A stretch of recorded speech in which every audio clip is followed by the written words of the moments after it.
hardcore for minor league.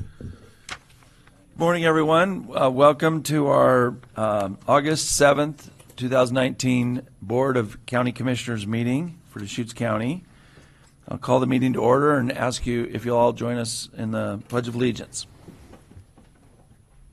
I pledge allegiance to the flag of the United States of America and to the republic for which it stands, one nation, under God, indivisible, with liberty and justice for all.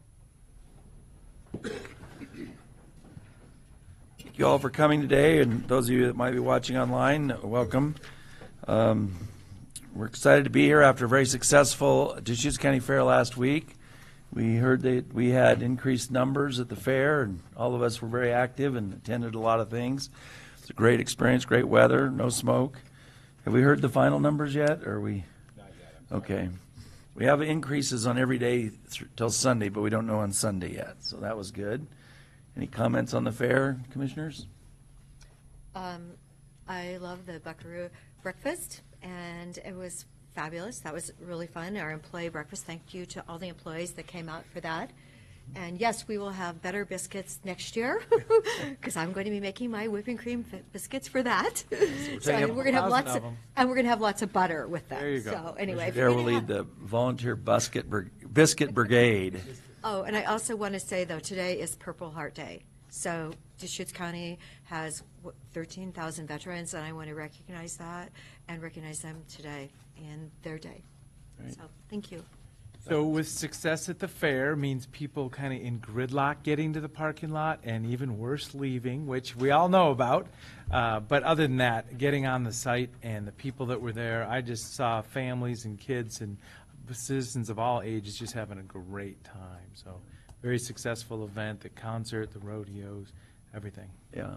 I actually went to some different things this year. I hadn't been to the veterans event they hold on the opening day. There was a big crowd for that, and that was had a speaker had been one of the astronauts on the Apollo program. He was interesting, and then again they had a really great 4-H and FFA barbecue and auction.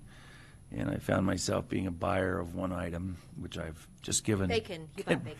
I bought, and the person that makes the bacon. Yeah, so yeah, all the stuff, bacon, pork chops. So it was really fun, and thanks for everybody that went to that, and hope you enjoyed it as much. So. Oh, and the amazing thing is they raised $1.4 million for the FFA and 4-H, and that is incredible because that helps those children save for college or whatever they want to do. I mean, that was a huge number. I think they were kind of record prices maybe this year, which shows the how good the economy is doing currently in our area, and it's a lot of enthusiastic kids. You could tell as they came out of it. So, well, sad on Saturday.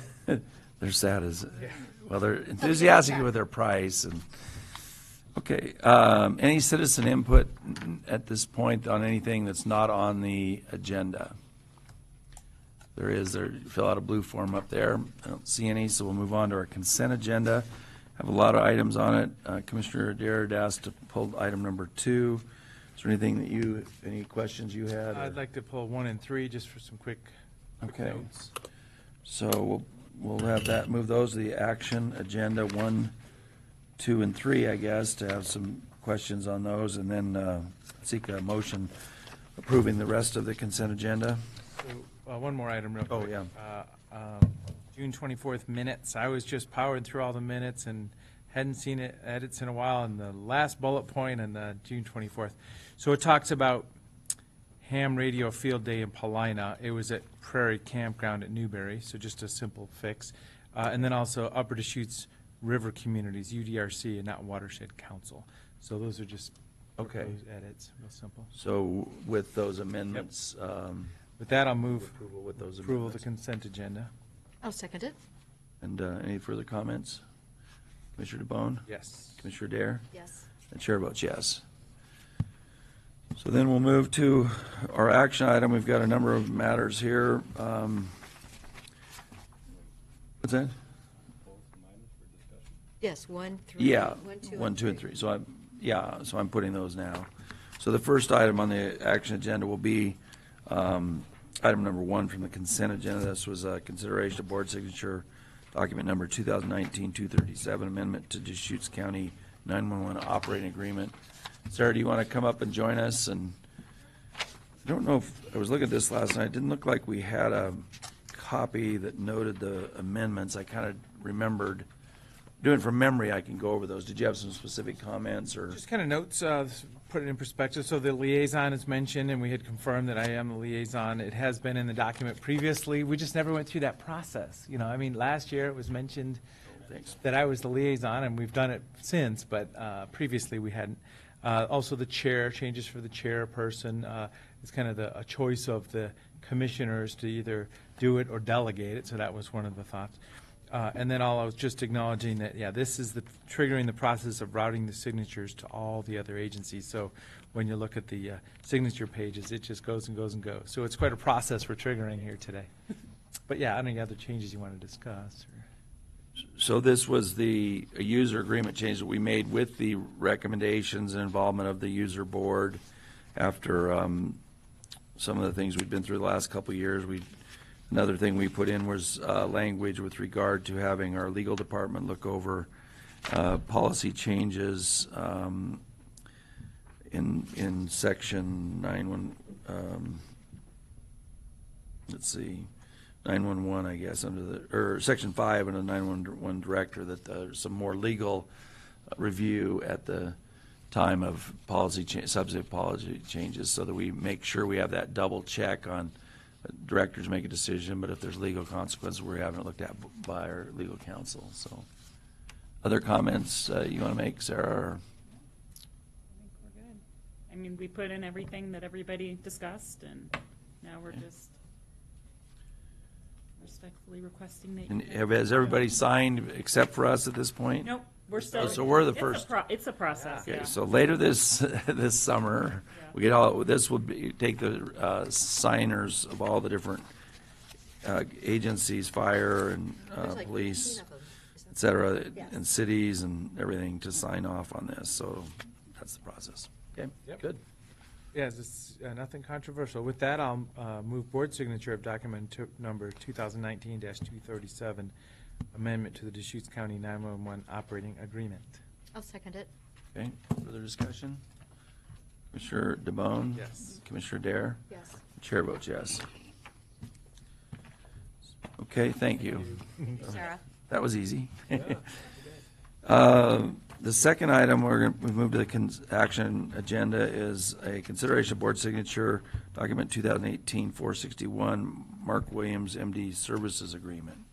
And Janice, you'll maybe answer any questions that Commissioner Dare has on this. So I noticed that they need to have a $3 million aggregate liability coverage, and the certificate on page 74 actually says it's general. It's a $2 million on that certificate, which was last year's policy for Dr. Williams. It's a $2 million aggregate on that enclosed. Okay. It's supposed to be 3. 3. Yes. Okay. Now, then there's another one behind it, but that one is actually expired, and I would have thought, because, okay, a company in Deschutes County was given a fraudulent insurance certificate recently, and it was totally fraudulent. So I think we have to really look at these more closely than maybe we would have in the past. But the policy period on the one attached is from 18 to 19, August 1st. I would have thought they could have prepared one for us with this year's dates on it, because I'm sure it was arranged. So it just would be good to have it in the record. Okay. But can you check on that 2 million, the certificate? I will check on that. And Yes, also because the that's, timeframe for the policy. according to the exhibit, it's supposed to be a 3 million. And then there was I had one question on page 65. It says, this is for substance abuse prevention and treatment. Okay, the county may not use funds received under the applicable agreement with the Oregon Health Authority for inherently religious activities. Now, what does that mean?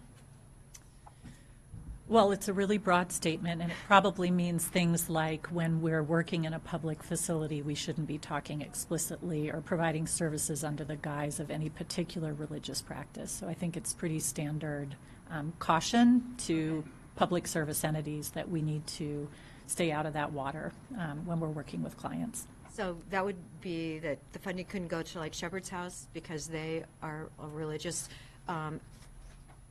organization that help people that have addiction issues?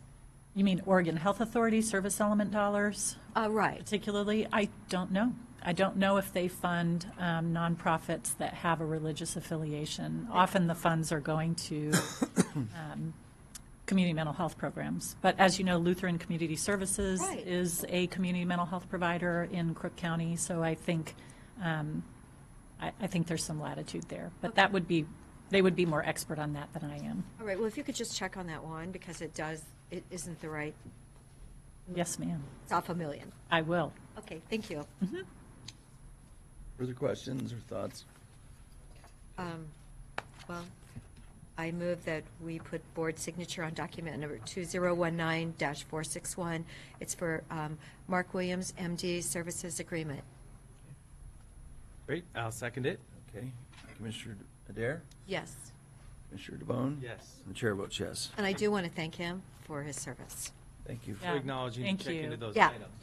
I will convey that. Thank you, Great. Commissioner. Yeah, we're so thankful that he does help us.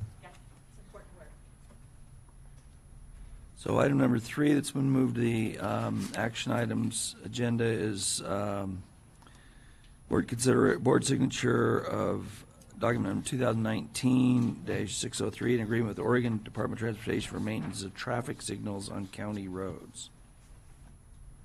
And So I had pulled this just to reminisce the fact that it was only about 12 or 13 or 14 years ago that even one of those signals was the first one in Huntington and First Street in Lapine. I remember Paul Harvey talking about it on the national news, saying Lapine's getting its first signal. And that just wasn't that long ago. And we're talking about these 3 signals for maintenance now. So that's really the only reason I asked for this, is just acknowledging that there were no signals in the county system before that either then. That's correct. Yeah, so that was only, as I say, probably 13 or 14 years ago. Yep. We've moved up in the world. Yeah, we're a 3-signal 3 signal town. South County. Yeah. So that's all, the only reason. So with that, I'll move board signature of document number 2019-603. I'll second it.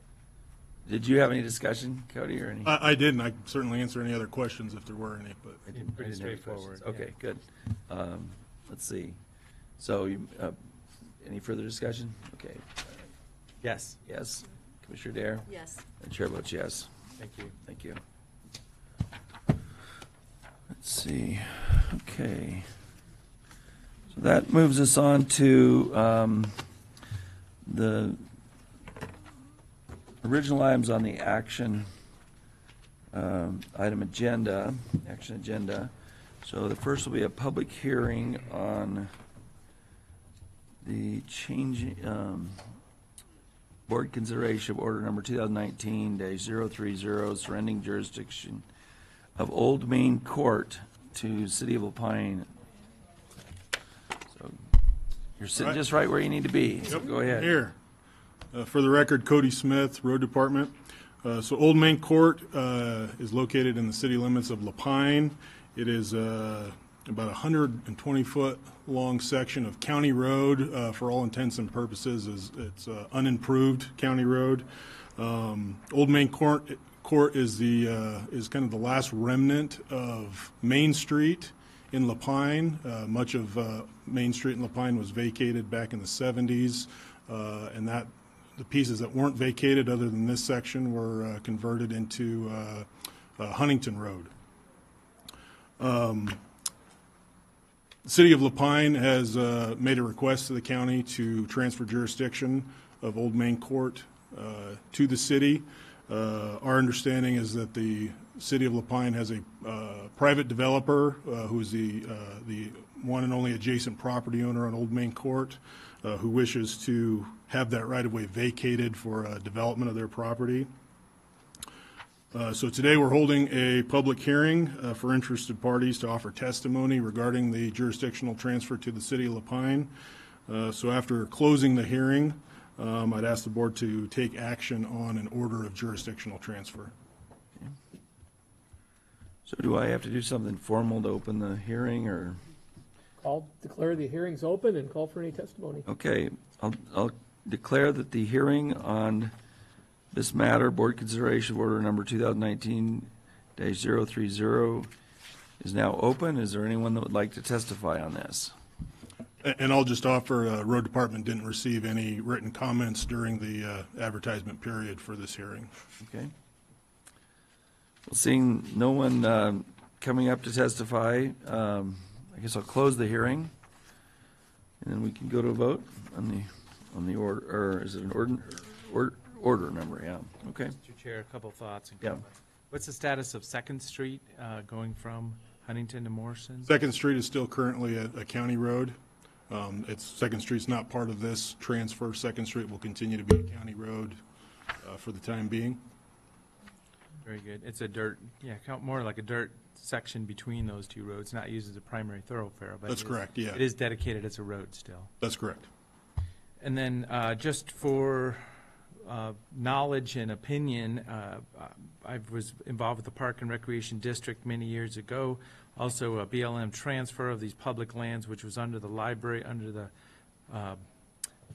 this triangle that's here between Main Court and Huntington Road. So that's publicly owned land for public purposes. There's a skate park there currently.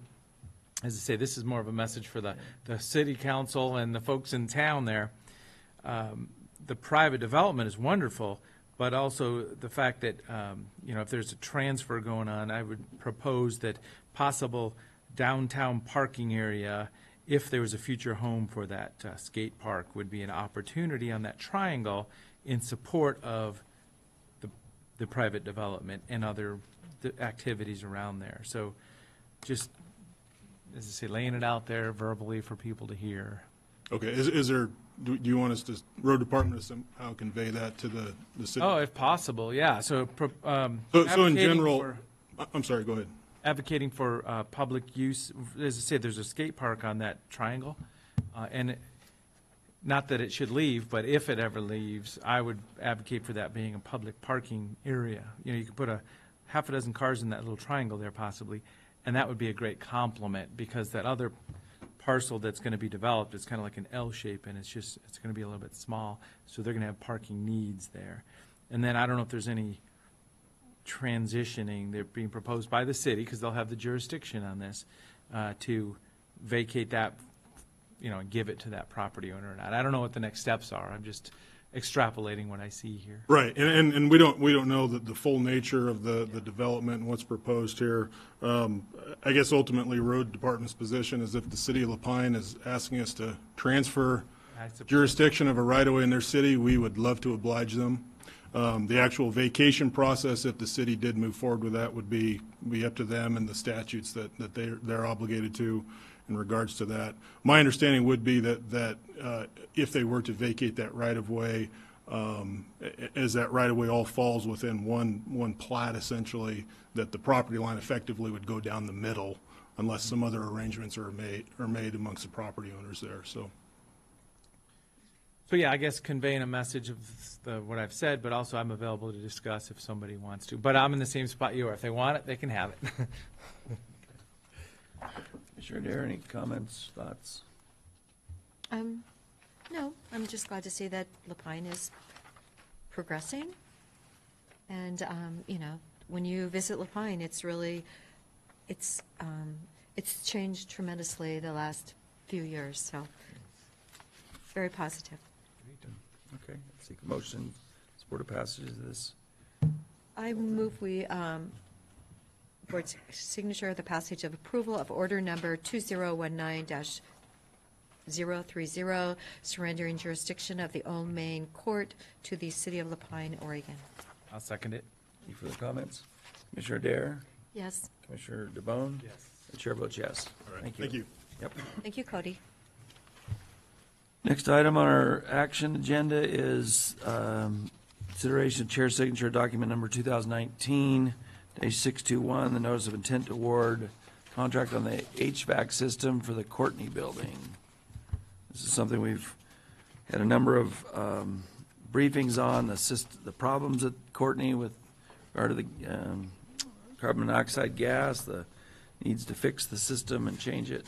So this is the final step, I guess, from our perspective. Yes, so good morning, Lee Randall, Facilities Director. So you have today a notice of intent to award letter for Train equipment manufacturer for the equipment itself. So the next step that you'll see in a few weeks will be a completion of the CMGC contract with SunWest Builders, and so there will be one more step, and that'll be for the installation of the equipment and associated work. So this is specifically for the equipment. It's a direct purchase from the factory, from Train. So. Great. Well, just as one of us, I'm glad you're moving forward with it, and I'm supportive of it. So. Yes, timely. We need to get this done.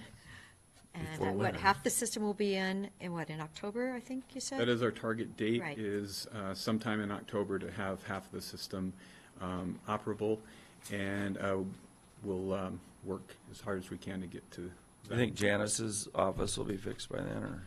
Her office is currently perfect, so we've done our best to They're all make sure that it is Okay. working. Cooling was the easy correctly. part, right? Yeah, good. Yeah. Oh, wow. All right. And just one question, so is this through like a state procurement bidding process too? I mean, Yeah, so it is, there's a national RFP was issued through U.S. Communities, and the National Association of Counties is party to that, and then subsequently we are, and so we're listed in that RFP as Deschutes County. And Train was awarded that national contract, and then we're purchasing through that contract. Great. Curious, just when you do those procurements, we haven't talked about it very many times, I think, how much, does that save you significantly different than the open market, or? It does. It's hard to put percentages to it, but our understanding is that, well, backing up a moment, so it was nationally advertised with multiple firms responding, and so the kind of assumption is that we're able to get the best pricing that way. What we understand more anecdotally is that our price through the national agreement would be lower than what a contractor might pay directly if they were to bid out a job. Right, seek, motion approving this? I move we, board consideration of our board signature, chair signature of document number 2019-621, the notice of intent to award for the HVAC system. I'll second it. Any further comments? Commissioner Dare? Yes. Commissioner DeBonne? Yes. Chair votes yes. Thank you. Good luck. I know Janice is counting on you. Maybe it's Holly that is. Holly's got Holly, it. are you the one with the bad office? No. Why don't you come up and join us? Good morning. Morning. Holly Harris, Program Manager with Health Services. And I'm here today to request approval to apply for grant funds from the Central Oregon Health Council. And these funds would be utilized to help the Stabilization Center become operational 24/7. So thanks for joining us today.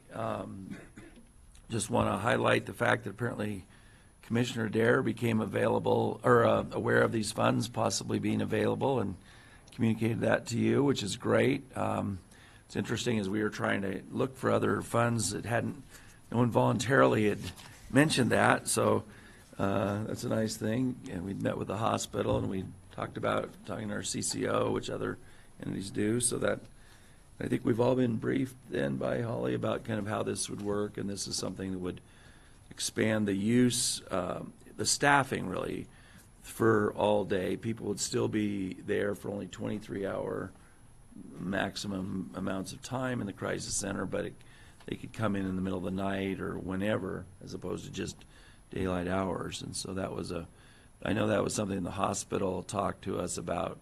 Their needs are really not main daytime hours so much as evening and middle of the night type stuff. So that was interesting and maybe helps there. But why don't you give us a briefing of anything you want to say that either to the public or to us about this? Or Sure, I mean, I think this is a wonderful opportunity for us to apply for. And it will be up to 3 years, so we are requesting 3 years worth of funding at $2 million each year to create the staffing necessary to go 24/7. And it does create that 23-hour respite option.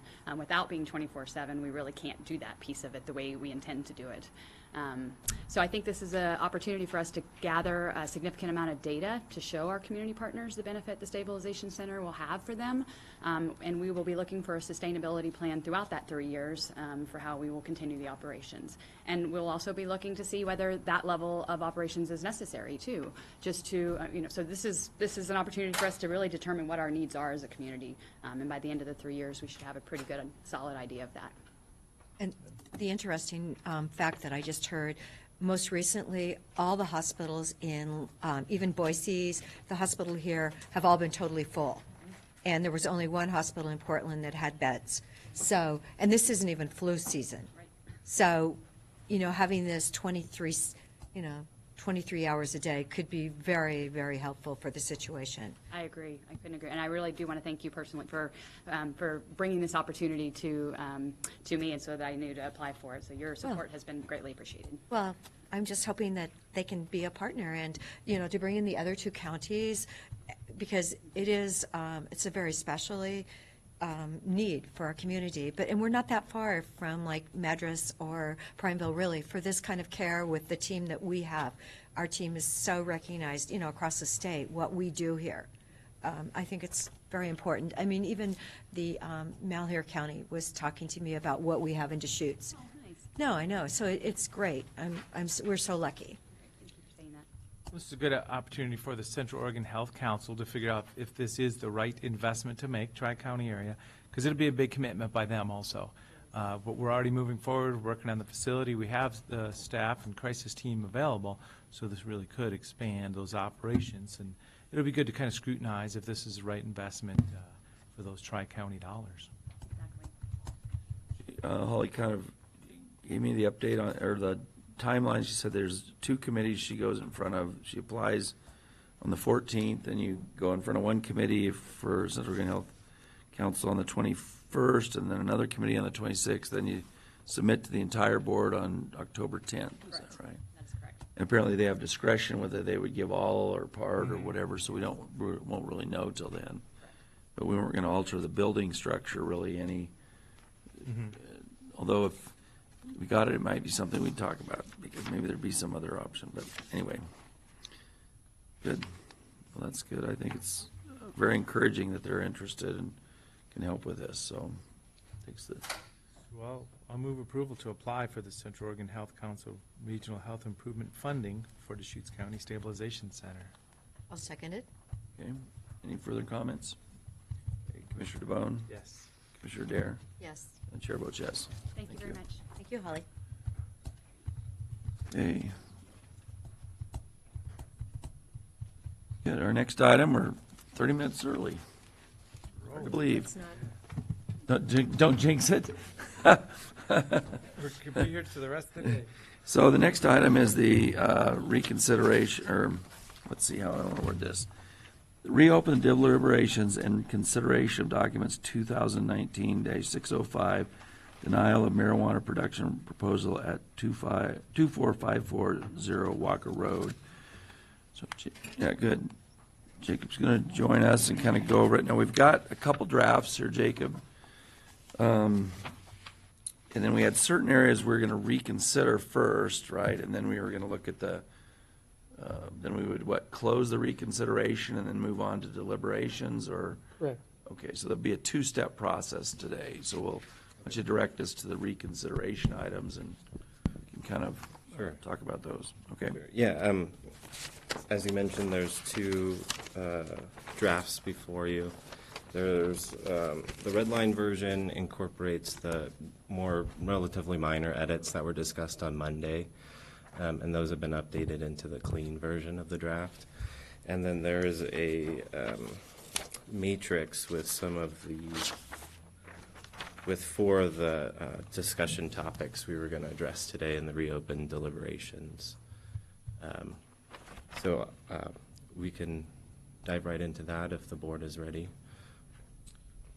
So, question, kind of structurally and very kind of legally, there's 4 items here. Are those the conclusion, are those the only items for denial? Or can this, so when I read this, the first part of it, the basic findings, the conclusion, the words kind of work, and then when we get to the specific chapters, we may go a little different ways on this, is what I'm getting to.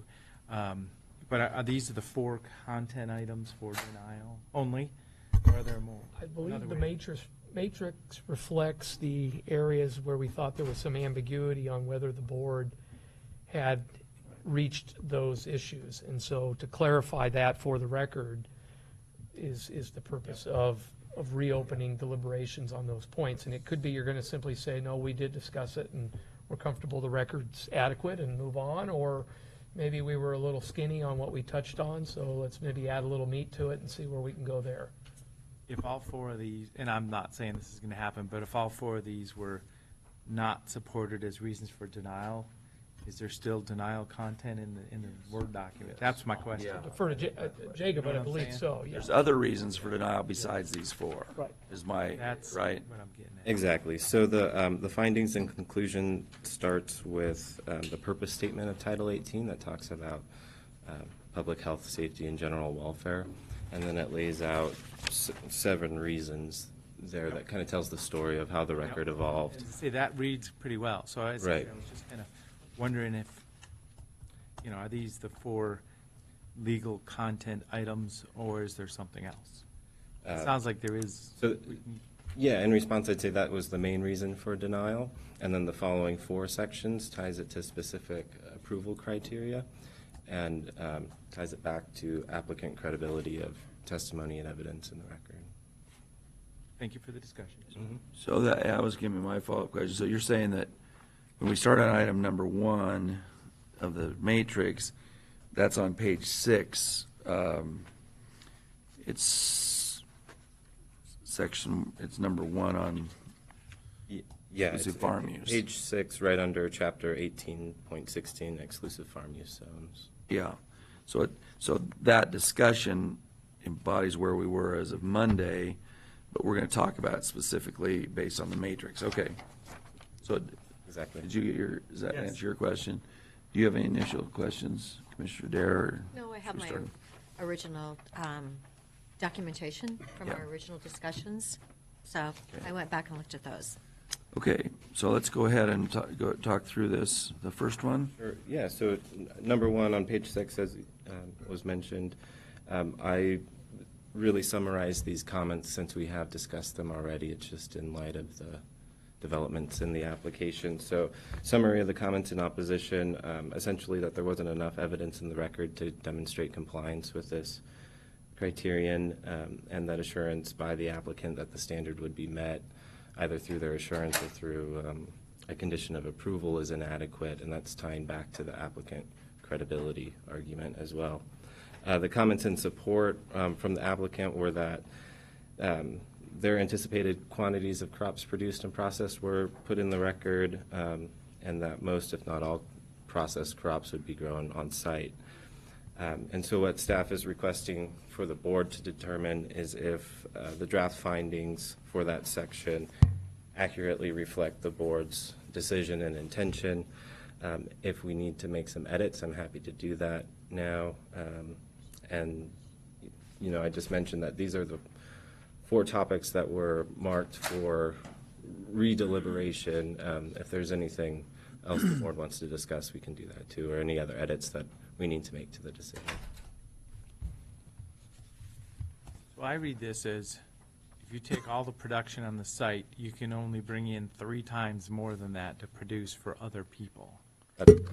So, yeah, I don't see this as a content item for the decision. So, as I say, I may be going other ways from the other commissioners. I don't see that that's an issue. Okay. So for me, what I understand the opponent or the appellant to be saying is that there was not enough in the record to assure us of that based on some of the reliability questions. I mean, it's possible that they could do it, meet the rules, but there's a concern that they won't. I think there was also a tie of this applicant with another processing facility, which we never really knew the connection, but after rereading it, I think this does reflect what I understood to be our decision. So item number, the way you've written it, I didn't really have any suggestions of other wording.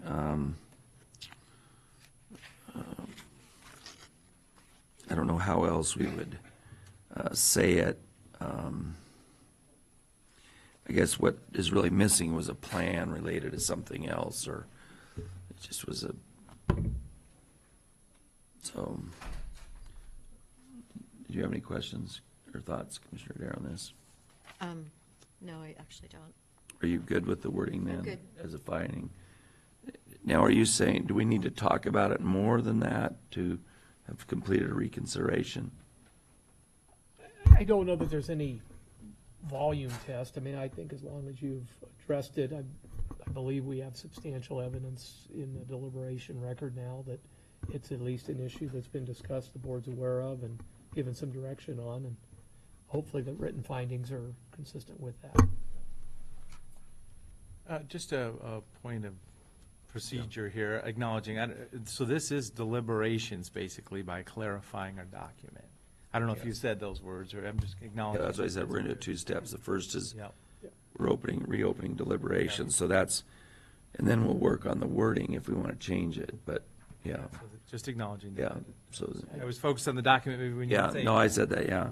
I think I'd characterize it as reopening to provide a little more clarity to Yeah. deliberations that had already been undertaken, and there might have been some ambiguity between what was said and what was finding its way into the written document. Well, and sometimes we don't talk about it, we don't talk about everything equal amounts of time, so I didn't, there's a sentence in here in the proposed finding that is what I'm kind of focusing on now, that the applicant stated that they did not know how much total processing he was doing or how much material would come from the subject property. I think what we're saying the requirement is you ought to say what you're going to do. It's not okay to be, vague or unclear on that. So that's where I thought it was wording was When I okay. put this into farming, I mean, I'm going to be cutting a 50-acre field next week, and I don't know if it's going to be 30 or 40 or 50 tons on the field. So that's why I do what I do here. So I can't tell you exactly until we bail it all up how much is coming off the field. But you're not cutting the neighbor's field, right? Well, So I guess that's where I see it as different. Right. This is saying, are you in the business of cutting your field, or are you in the business of cutting other fields? What business are you in on your property? So I guess that's where I distinguish between yours. I get your point, Yeah. but yeah, we can disagree on that. So now we don't deliberate then in terms of the wording now, or should we go on and talk about the wording on this specific item and then go to the next? I think that would probably be best. I'll defer to Jacob. He's the primary author now. Yeah, we can go through the wording now, and I'll capture those edits Okay. as we go. So Commissioner Dare, do you see any changes in the wording based on our further consideration of this item? No, I don't. Did staff or legal have any additional thoughts? I don't believe so, no. As good as it gets? Okay. All right. I will note that this is a findings document that was primarily generated by the attorney for the appellant, and Oh, yeah. short timelines and turnarounds, and so I think in a perfect world, staff would have had more time to work with the appellant's attorney and flush some of this out, and there just wasn't time in this case because it was kind of late in we have, a week here, I think, till the 150 days. Well, but if you have any thoughts today, we could offer them. Yeah, but I mean, that's why we're in this a little bit unconventional process here. Yeah, I just say, hopefully, the goal is that I can take all the edits that are provided to me today, make those edits, and bring them back to the board for signature of the final document, hopefully by end, if End of possible. day today. Mhm, if because we possible. don't meet next week. Yeah, there's a Monday meeting, but not a Wednesday meeting. Or do we meet Wednesday? No, there's no? Okay. There's no Yeah. Monday meeting. There are no meetings next Yeah. week, yeah. So we'll move on to the second one then. Yeah, so item number 2 is on page 7 of the draft decision. It continues on to page 8. It has to do with odor control, and comments in opposition were about the engineer's conclusions not demonstrating compliance, and assurance from the applicant that at all times odor would be properly mitigated. The comments from the applicant were that the engineer's report was submitted. It included a technology review, and that each room had its own odor control system with doors out to a hallway, which had its own odor control system. And then, again, the question from staff, or the request from staff is for the board to clarify if this accurately reflects deliberations and the intention of the board, and to provide any edits that are required. You know, I'm in the same spot again. I do support the odor control report as provided, and I would not deny it on that odor control methodology in the record. Okay. And because the appellant had talked about ionization, and it doesn't have ionization, it is carbon. That's correct. So I would have to agree with Commissioner DeBonne on that issue. Okay. So, yeah, so I felt actually that this particular application met the standard we'd set in other cases with regard to odor control. We're So, saying yes. It wasn't you know, for that it wasn't, original. I mean, it's one of the most rigorous rules or regulations we've tried to establish, but this was as good as we've seen in others, I felt. So, so I guess we would take that, Okay. given that, we'd then probably take that finding out. Yeah, I can remove that whole section then. Yeah, okay. The third item on the matrix is about noise control. So there was concern about HVAC units. There's 16 of them on the perimeter of the building. That the concerns about the engineer's conclusions weren't based on on-site calculations. And again, that assurance by the applicant that the standards would be upheld was inadequate. The applicant stated that their worst case scenario for the noise model showed that they were within the 30 decibel limit, and that the mechanical equipment wouldn't ever be turned on all at once, although that's what the scenario modeled. And again, staff is requesting the board to provide clarification on the findings if it accurately reflects their intentions, and provide any edits.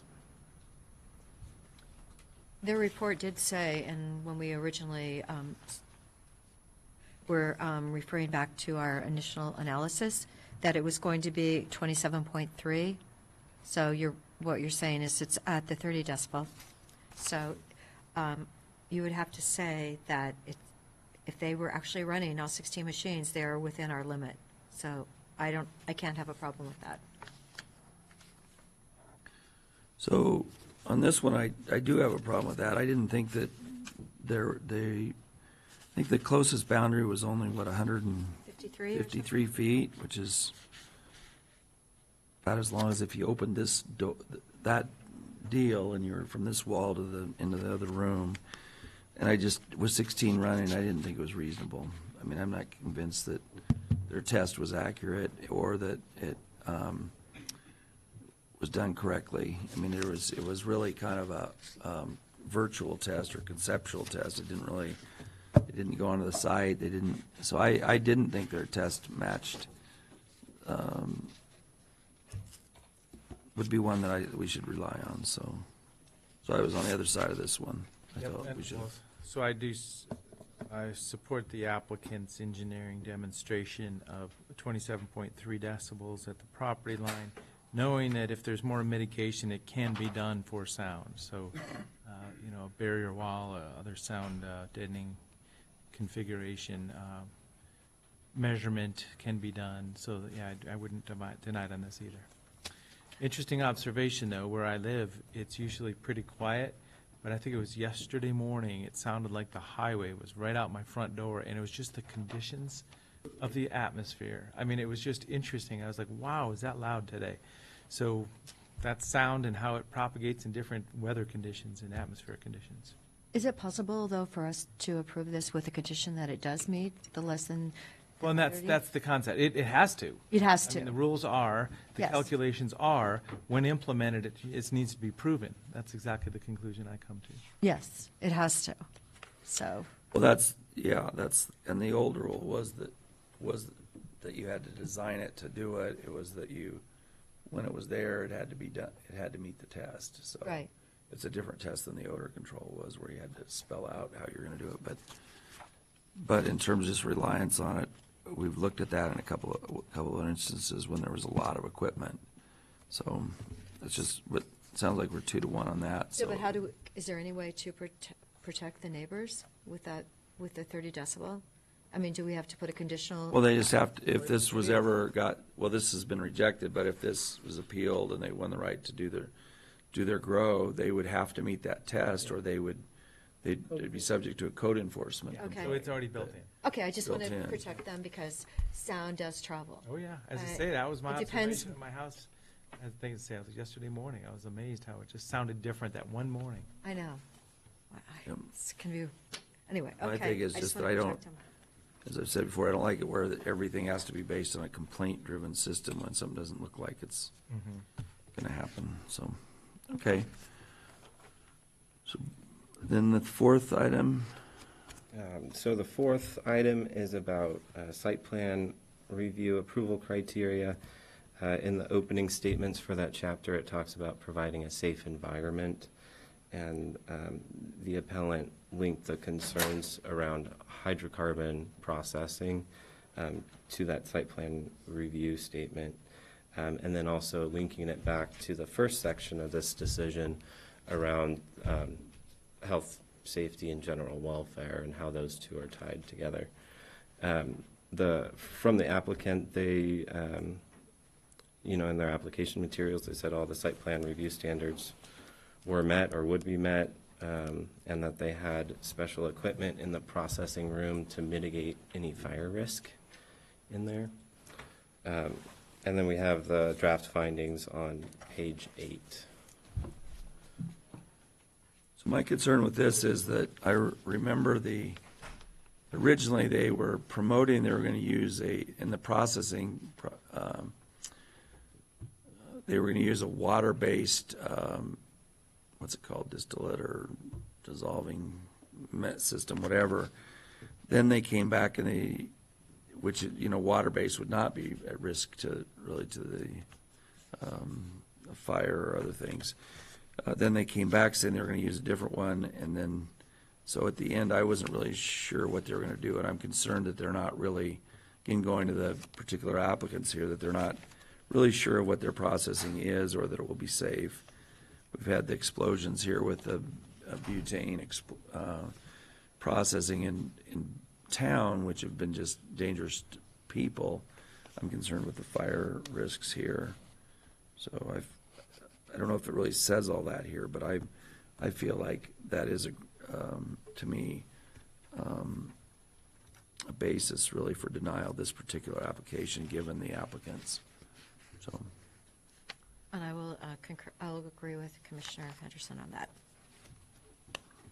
And I wouldn't come to that conclusion knowing that it is in a fire district. It would be a certified, industrial process with safety measures in place, but we don't need to go any farther. Yeah. Okay. So do you want, so in terms of the wording of that then, Commissioner Dare, do you have any, does what's there match or completely say what we're needing it to say, do you feel, or?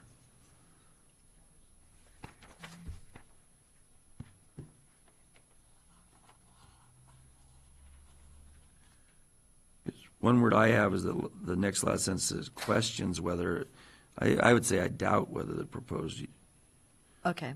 is one, Else whether yes. proposed use, as it will using, will be compatible with the environment. That's stronger than questions, I guess. Yeah. Okay. Definitely doubt is a better word.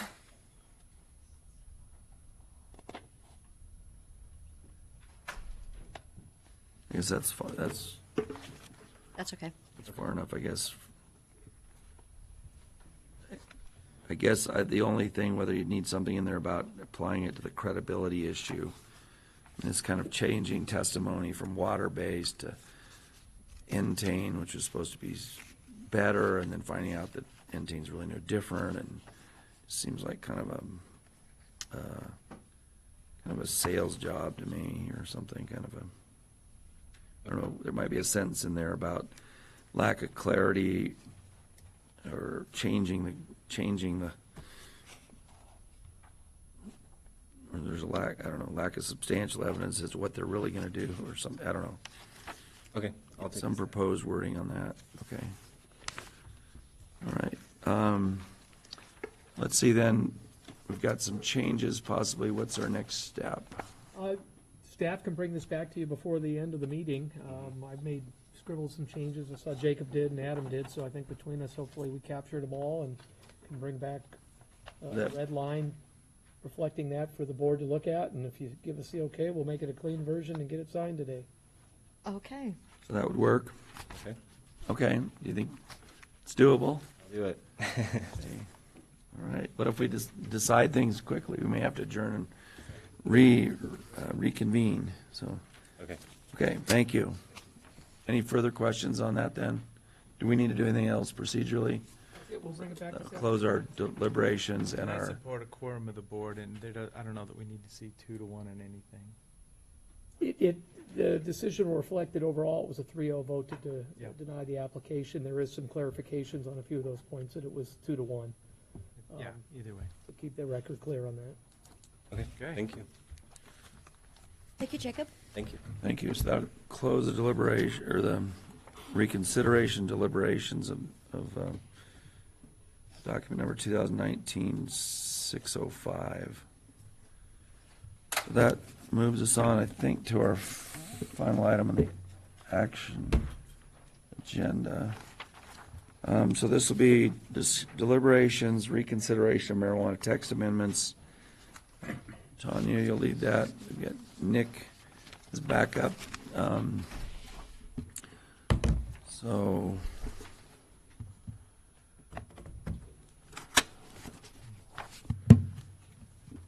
okay. We've traveled a long path on this. So I'll just kick off where we start, I guess, is that this was the time when we were to look at the marijuana text amendments that we had passed, was it October of last year, November? Which had been appealed to LUBA, Land Use Board of Appeals. We had pulled those back as a commission to reconsider some of the regulations, get some additional testimony. We did that several months ago, I guess. I can't remember the date. A couple of months ago. And in the process, it's kind of morphed, I guess, somewhat, but we've got a lot of new record. We had a whole booklet put together of everything that's been submitted in this second round. I don't know if we want to start out with we had some actual proposed regulations that which the issue really, the simple issue is, are we going to just resubmit those, or would we amend them given the testimony? And then any further discussion. But so do you want to? So I'll open it up. So, for the record, Tanya Saltzman, Associate Planner. Commissioner Henderson had already kind of summarized it, but I'll just very quickly give an overview. Public hearing for the They're hear requesting you. audio. There might be a Yes. yeah, is just it me? volume control. Sorry, Go is that better? that. I do that all the time. I'm a low talker. Tanya Saltzman, for the record, Associate Planner. A little more? So, yeah, it's me we'll see how it works. I don't want to blow you all That's out of the gonna be hot. room. Is that okay? Yes? Go ahead. Okay. Tanya Saltzman, Associate Planner, Deschutes County. Commissioner Henderson already summarized the process to date, but I'll just do a quick overview. I'll keep talking until someone tells me There you go. something's wrong with the audio. A public hearing for the reconsideration of these marijuana text amendments was held on July 3rd, at which time the oral portion of the hearing was closed, and the written record was left open for approximately 2.5 weeks until July 21st at 11:59 p.m. A memo has been provided to the board containing all of the testimony that's been received to date in this second round of the reconsideration of the text amendments. That includes testimony that was provided during the hearing, the blue sheets, as well as any written testimony, and then the written testimony during the open record period, which concluded on July 21st. And staff seeks board direction on the reconsideration of these amendments. Just to make it clear, due to the LUBA appeal deadline and the reconsideration, a decision has to be given to LUBA by Tuesday, September 3rd, 2019, which is the day after Labor Day. Okay. And with that, I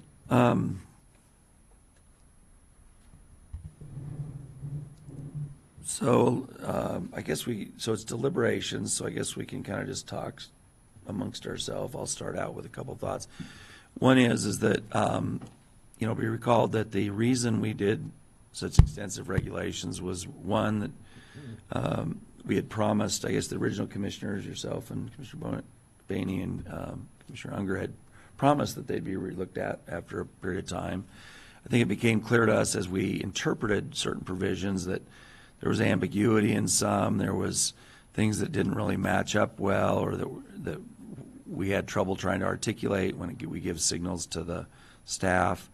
And then we also had promised the legislature in 2017 that because there was a bill then to eliminate our right to regulate or change our right to regulate, we said, well, we'll look at them again after the 17 legislature. So that's what resulted in this process of these regulations. For me personally, I really don't have a problem with what we've prepared, even in light of the testimony that we heard in the reconsideration. I think the more we've heard of this issue, from my perspective, the more I realize in my mind, it really isn't a farm use. It's kind of an industrial use. We're the only state in the country that calls it a farm use. We put it in buildings. It has a lot of machinery, et cetera. I don't think we heard a lot of comments on we shouldn't be regulating it at all, et cetera. But these are reasonable things you do in business now. You don't have paper mills with lots of odor problems now. They're eliminated.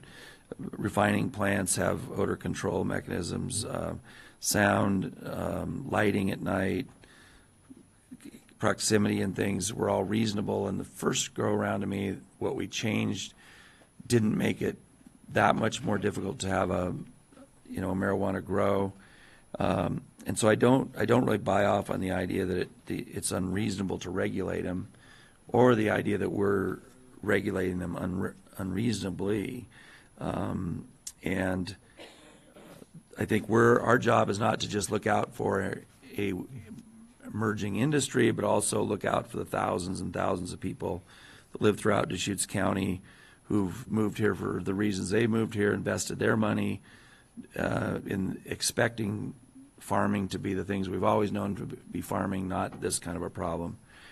I was really impressed with the new stuff in the record about other areas and the problems it mentioned in other counties like Santa Barbara, where odor control isn't regulated, and it's causing a disaster to people there in their livability. I think it's the same issue here in Deschutes County, and I feel that us trying to do that is a reasonable thing. And I've also said all along, I don't think it's unreasonable what we've asked growers to do. If they're serious business people and they talk about how much money is to be made, these are things that they would do as good neighbors, as my predecessor called it, Mr. Unger, that we should have a good neighbor policy. These are easy things to live up to in my mind from a business standpoint. So I don't think it's just this farm use like everything else, and it should just be done away with. So it's in that backdrop that I evaluate anything we do today. So. Two items on the regulations, removing MUA 10 and then with proximity to the Redmond urban growth boundary. Those were just two areas that I was really looking forward to adding to these regulations. You know, a year after we put them in place, finding out that there wasn't a lot of pressure for MUA 10 zone, and there's a strong request by the Redmond City Council, or the leadership, to have that buffer opportunity for the Redmond UGB. Just acknowledging two items that were on there are updated time, place, and manner regulations package that I enthusiastically endorse. Comments? Well, originally, people thought that marijuana operations would be miles from schools, and then it was only, 1,000 feet?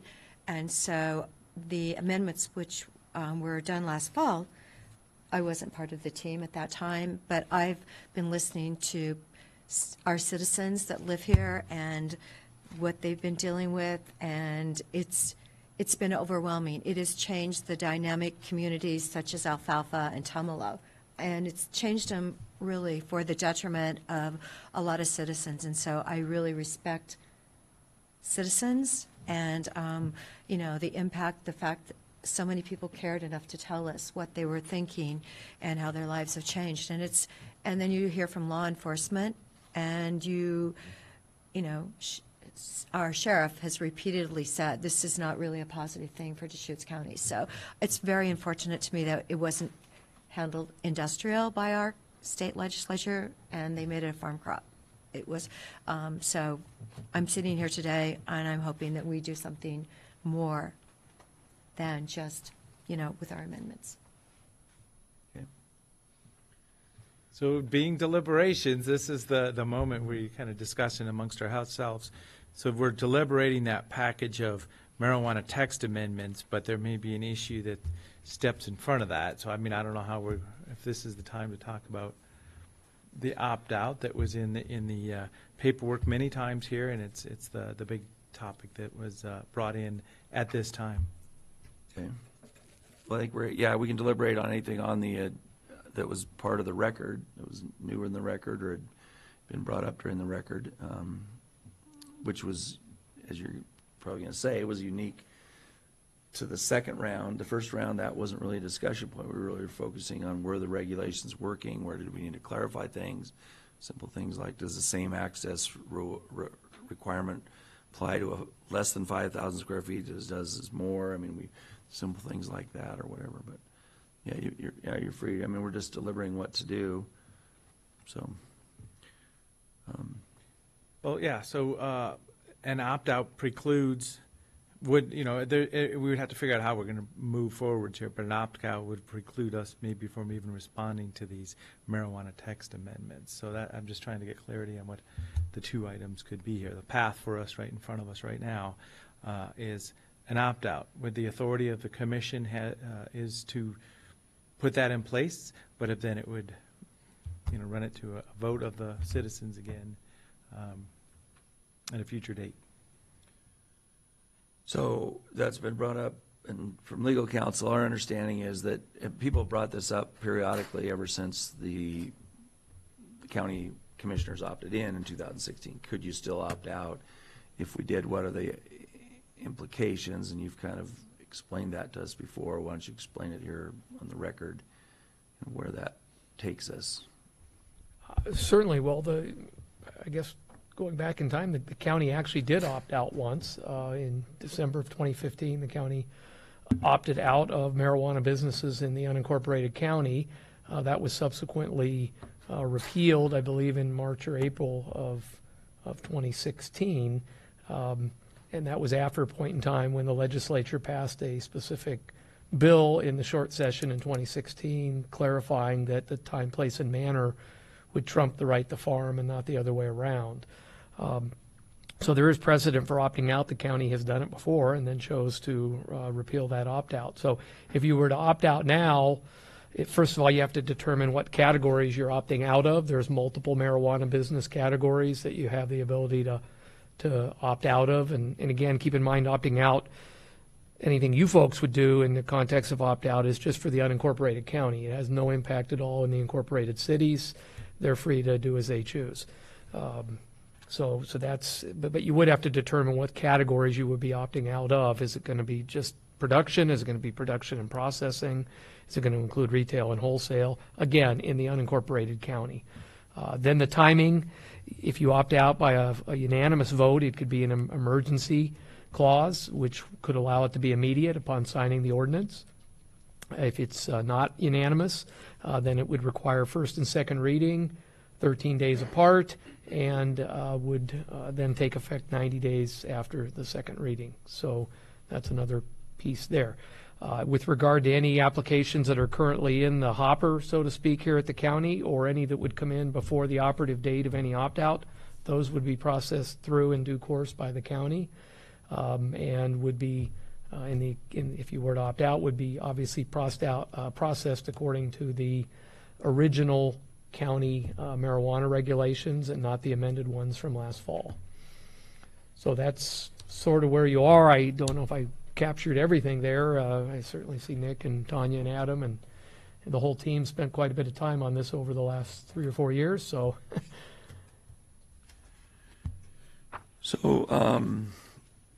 So you're saying basically there is the right, the county has the right to opt out, the commissioners do, but what that really does is it puts a pause on anything.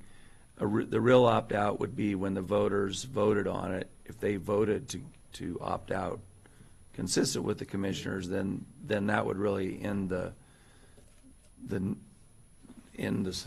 era, so to speak, or whatever. I mean, it doesn't, the opt-out's really just, in a way, is kind of a moratorium on anything for, it'd be basically 15 months or whatever it is, till November of 2020. right, you could certainly, the state statute requires, if the county commissioners were to opt out, that go before the voters at the next general election, and that would be November of 2020. So, yes, you could view it as a moratorium in the interim, and then it would become either just that, a temporary moratorium, and be lifted, or a permanent opt-out and remain in place based on the vote of the county electors. And that is county-wide electors, even though it only applies, your opt-out would, in the unincorporated county, all electors in the county, including city residents, would vote on that. So temporary moratorium, voters choose to allow production in the rural county, and then we would be foregoing time, place, and manner regulations also, correct? Not necessarily. Your time, place, and manner regulations would then be what were applicable. The first version of them.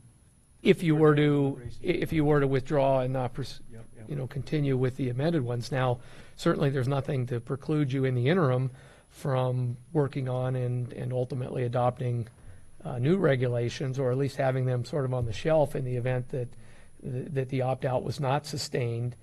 Then you'd have a window of time between November of 2020 and January of 21 to put new regulations in, because the effective date of any vote on that opt-out would be, there's some debate whether it's the last week of December of 2020 or whether it rolls into January of 2021, but there would be that window of time wherein the county could adopt additional regulations beyond what's already on the books from a few years ago. So a couple of my thoughts on the whole issue of opting out. I've always believed that we should have had a vote in 2016 of the people. I mean, I said that when I was running for office. I felt that strongly, that I had done the research and saw that all of the rural areas of Deschutes County had actually voted no on the original Measure 91 or in 2014.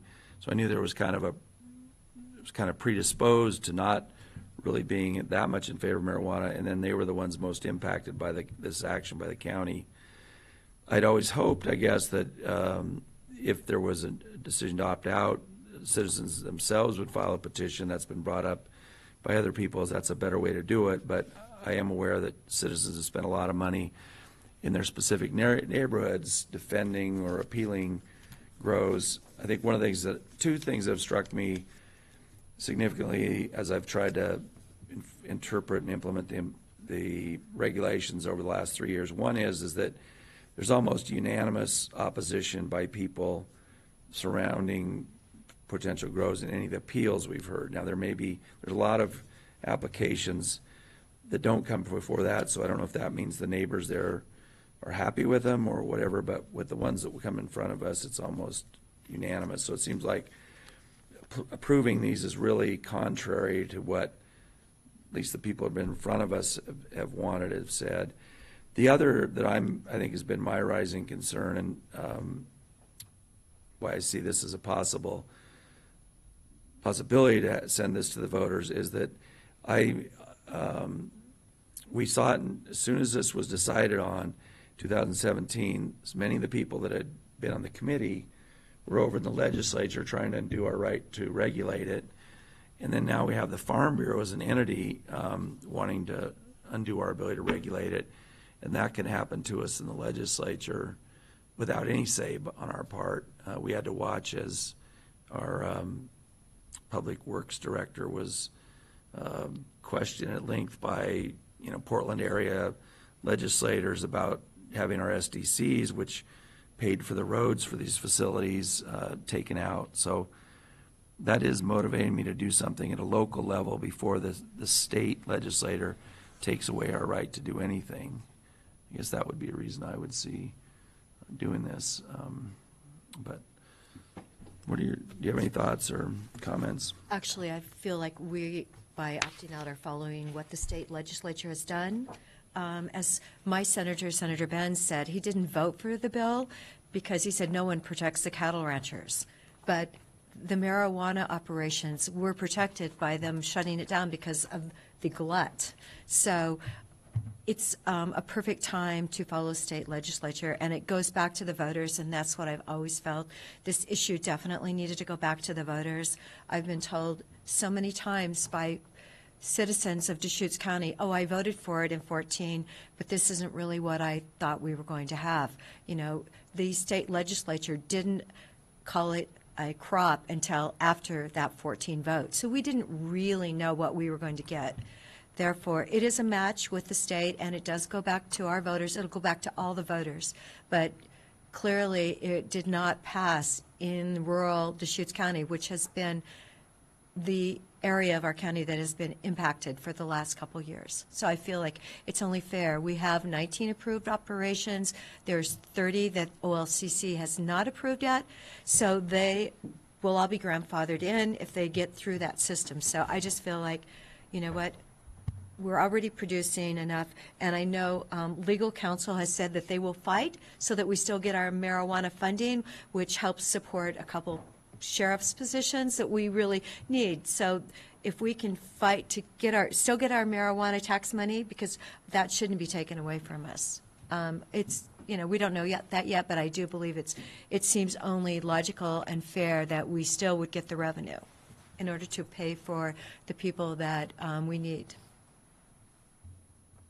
So, Commissioner, I think you started off with, it's a producer moratorium by the state legislature, Senate Bill 2018. Here was the memo that's in the record also, defining that the OLCC is not even authorized to provide any more production licenses at this point, so even if we had this process. So, yeah, we're working through this process. It sounds like I'd be supportive of an opt-out also at this point in time. Moving forward for the citizens, one of the things we need to confirm, though, is this is a vote of all the citizens in Deschutes County about rural production, processing, and wholesale, or wherever we go with it. Who knows exactly what the lay of the land is. I've been holding on to this reasonable time, place, and manner regulations in support of rural residents and putting the regulations in place for smell mitigation and light control, setbacks and sound. I mean, that's been the goal, is to try to protect the rural. There hasn't been a lot of common ground on two different worlds here. People that just don't want to see it, and people that think it's a crop and we should just be able to do whatever we want. Not a lot of common ground. So that's where we've been at for many years.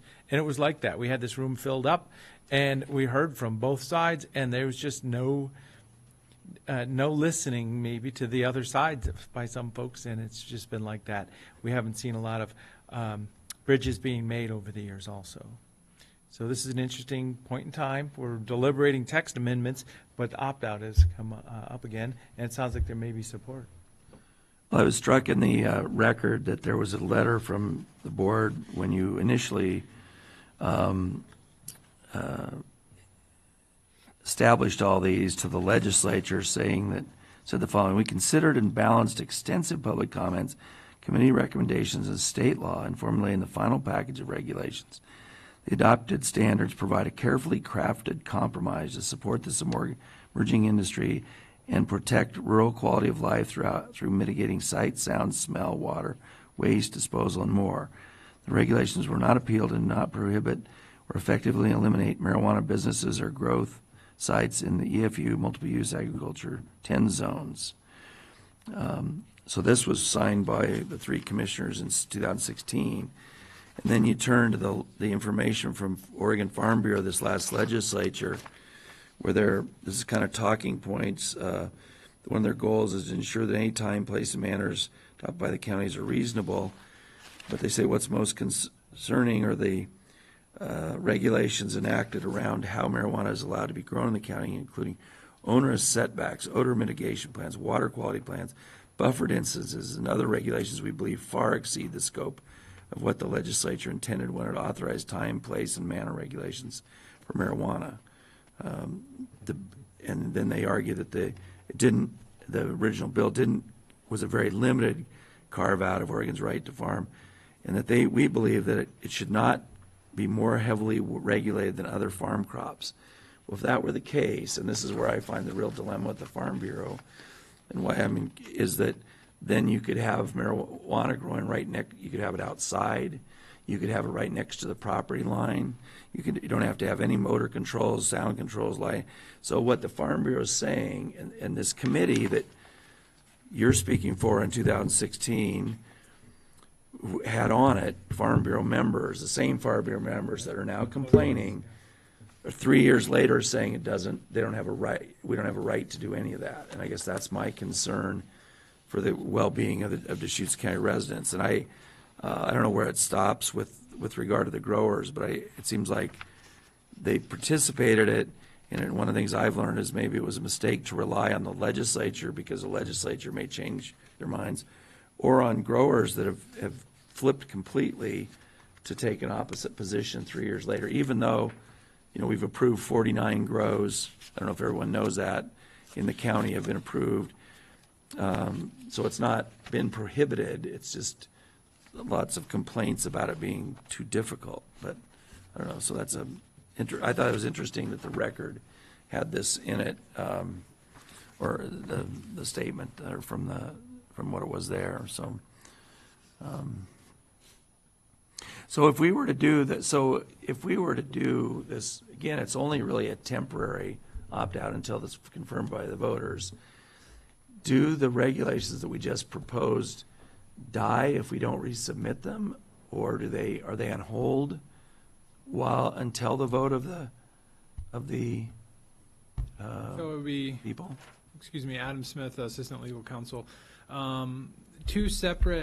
It would be two separate decisions from the board, but opting out would certainly then give the board the option to also permanently withdraw the text amendments that were put in place, repeal those text amendments in their entirety, which would then moot the appeal going forward. As Dave noted earlier, that still gives plenty of time, plenty of opportunity for the commissioners at a later date after the vote in 2020 to re-implement those regulations or another form of regulations, or to leave the existing regulations in place. So there's still plenty of time to address the regulations at a later date. But we've done all this work, so to me it seems kind of so if we stop things for the next 15 months while we waited for a vote, the current regulations would be the ones that would automatically apply after the vote if the vote was was to opt in, or the opt out was canceled, so to speak. Are the current regulations the one that would be in place? Correct, unless those were also repealed, and they haven't been. They were. See, I don't really want to go back and create the wheel, and the two processes are not mutually so exclusive. we could do both. You could potentially pursue an opt-out, which as you pointed out, is in essence a moratorium pending a vote, and then at the same time proceed with either, just simply beefing up the record, which has certainly occurred, or directing some additional modifications to the text amendments in the time frame that we have, which is very short. I think Adam and Tanya could speak to that, but believe it's the day after Labor Day. They're two separate decisions. The opt-out, as you know, lots of citizens, lots of constituents came forward and testified during your public hearing on the regulations itself that, hey, rather than going forward with and defending these, just opt out. It's a cleaner, simpler solution. That's not the only option. As Dave noted, these are two separate decisions, and you can decide to opt out, but then allow the appeal to continue. It's really the board's discretion. So as a matter of deliberations, to me, I'm not comfortable that whatever we do today determines the future course of everything forever with regard to marijuana production or processing on county lands. So I would rather just continue forward with the additional record and the revised rules on appeal in the event that the vote doesn't go in favor of opting out, because to recreate that seems like a huge cost to people that have already participated, the cost to the county to do, continue to go all through that. And I really haven't heard much of anything. There aren't any rules that we might be able to make them better in light of some of the expert testimony on what we should say about odor control or whatever. But to just throw out all that body of work is kind of a separate issue to me. And I don't know, that's my feeling. I like most of the changes that we came up with. We've spent a lot of work on them, and I don't know if it affects the outcome of the election that they're pending, but it doesn't bother me that they're pending, I guess. I don't know, what's your thoughts on that? Mr. Doyle, Yes. I have a question for you then. So let's say we did submit the amendments that we brought back, and we submitted them. Could they be reversed by LUBA again before our election in November? So then we'd have to redo them again, depending on the vote. Well, those regulations replaced the original ones, so Right. if those were invalidated, the original ones would come still up. remain in place. Those are no Yes. longer subject to what's called a facial challenge. Those have cleared that window of time. To challenge those, you have to do them on a case-by-case application basis. So you would still have regulations in place. It would just be the original ones and not the amended one. If that were to occur, I don't know the likelihood of them being invalidated in total. I think a worst-case scenario is probably some sort of a remand to clarify something or address a certain piece, but maybe Adam might want to add to that. So it gets layered and complicated, but LUBA could, in theory, issue a decision on it. And let me back up. I don't think any issue or any decision issued by LUBA would stop with LUBA. I assume this matter would continue on to the Court of Appeals. So more likely, the Court of Appeals could interpret what is a reasonable regulation in the state of Oregon in light of this issue with the right to farm, but on the other hand, we also have the right to adopt TPM regulations. So the Court of Appeals certainly can issue a decision on those reasonable regulations and could, in worst case scenario, decide that the new amendments that the commissioners passed don't meet that test for a reasonable regulation. And they could invalidate those new regulations in their entirety. I agree with Dave that the original regulations that the commissioners passed several years ago are not subject to this appeal. But what would then become law is that new reasonable regulation test. And at some point in the future, somebody can then challenge those original regulations in what's called an as-applied challenge based on an application. If one ever came back in front of you again, or if there was some way somebody can manufacture a case and then challenge those original regulations under that new test promulgated by the Court of Appeals. So does that, it would be subsequent stages of litigation over, I would say, years before the original regulations would ever be invalidated. So from discussion today, I support working down the path of an opt-out and also withdrawing text amendments as proposed at this point in time. That would give us less moving parts. State legislature in the short session, I don't know that they would do anything here, but it would, let them see what the status of Deschutes County is, because I know the state legislature is, some folks are very focused on what we're doing here. So as I say, I would support having one less moving part is the reason I would withdraw. The body of work is available. It's something that could be picked up. No, it isn't available. The record would have to be a new record. Well, but I mean, the So starting we point throw it out. is getting mature. So yes, people would have to provide input on a process again, but, it could be put on the shelf and then just the content brought out for the process again. So we would have November and December if we needed to upgrade our amendments. But But we wouldn't have enough time in November, December to do that. To have hearings, give notices, have deliberations. We never do anything in 2 months. It would certainly be a compressed timeline. I'm confident we could meet it if we had to, but yes, that would be extremely compressed if you, mid-November, had to hit the ground running on a whole package of text amendments. What's your objection to having it go forward as they are? mean, you worked As I on say, them, the moving so I- parts, having less moving parts, less staff time, less legal, because we would have, LUBA appeals, we would have, legal at LUBA or State Court of Appeals for this whole time, all the way into next year. Why sign up for that? Well, because I'm not confident that which way the vote will go necessarily. Oh, yeah, no, I'm not either. I don't I'm know sure which there'll way. be people that'll promote both sides, and so we're going backwards to opt out.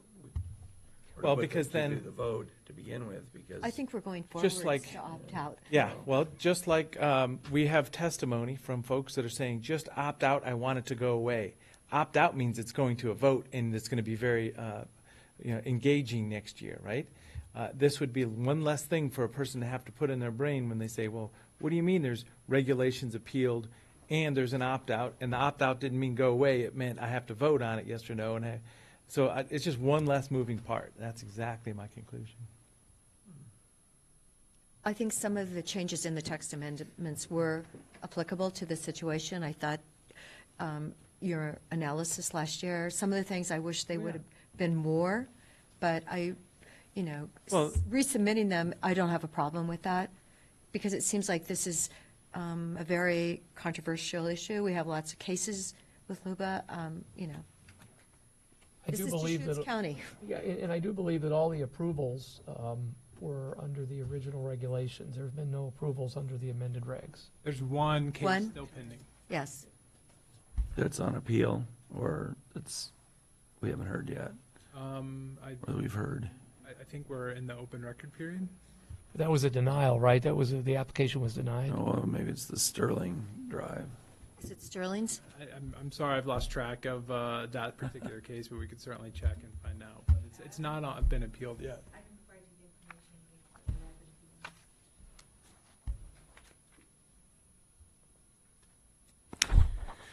Well, so then the conclusion of today would be this is deliberations on marijuana text amendments. That's where we started. And yeah, we're getting maybe hung up here a little bit, but there is support for an opt-out, it sounds Right. Yeah, I see this in chapters in a book, and I don't Yeah. think this is all going to end. You've still got 49 growers. There's probably growers that are happy that there's an opt-out because there's less competition. There's ones that are unhappy because it hassles so much. So it's not really the end of anything, but it could lead to no more grows in the county, which I think a lot of the county would be very happy about. But if we have to start up again in November next year, I'm just worried about whether we'd really have the time. And a lot of I guess the other would be that would there be any regulations? We're confined on the issue really of the regulations we aren't really confined on when we do an opt-out, right? I mean, the regulations, we have to have resubmitted them by a certain time or they just goes away. And part of it, I guess, is I felt like we worked really hard to get a lot of corrections, a lot of clarifications that were stuff we were doing already, but were subject to interpretation. The staff didn't get direction, so I guess that's what I hate to lose all that good work over, we spent months doing it. A lot of people testified on it, so. And I see it as more of the voting population of Deschutes County focusing on a clear, simple question of do you want to have the rural county production processing and not having this other conversation, litigation, industry having to discuss it all next year. So it's just kind of clearing the way for I a see what you're decision. saying, it's simpler. Yeah.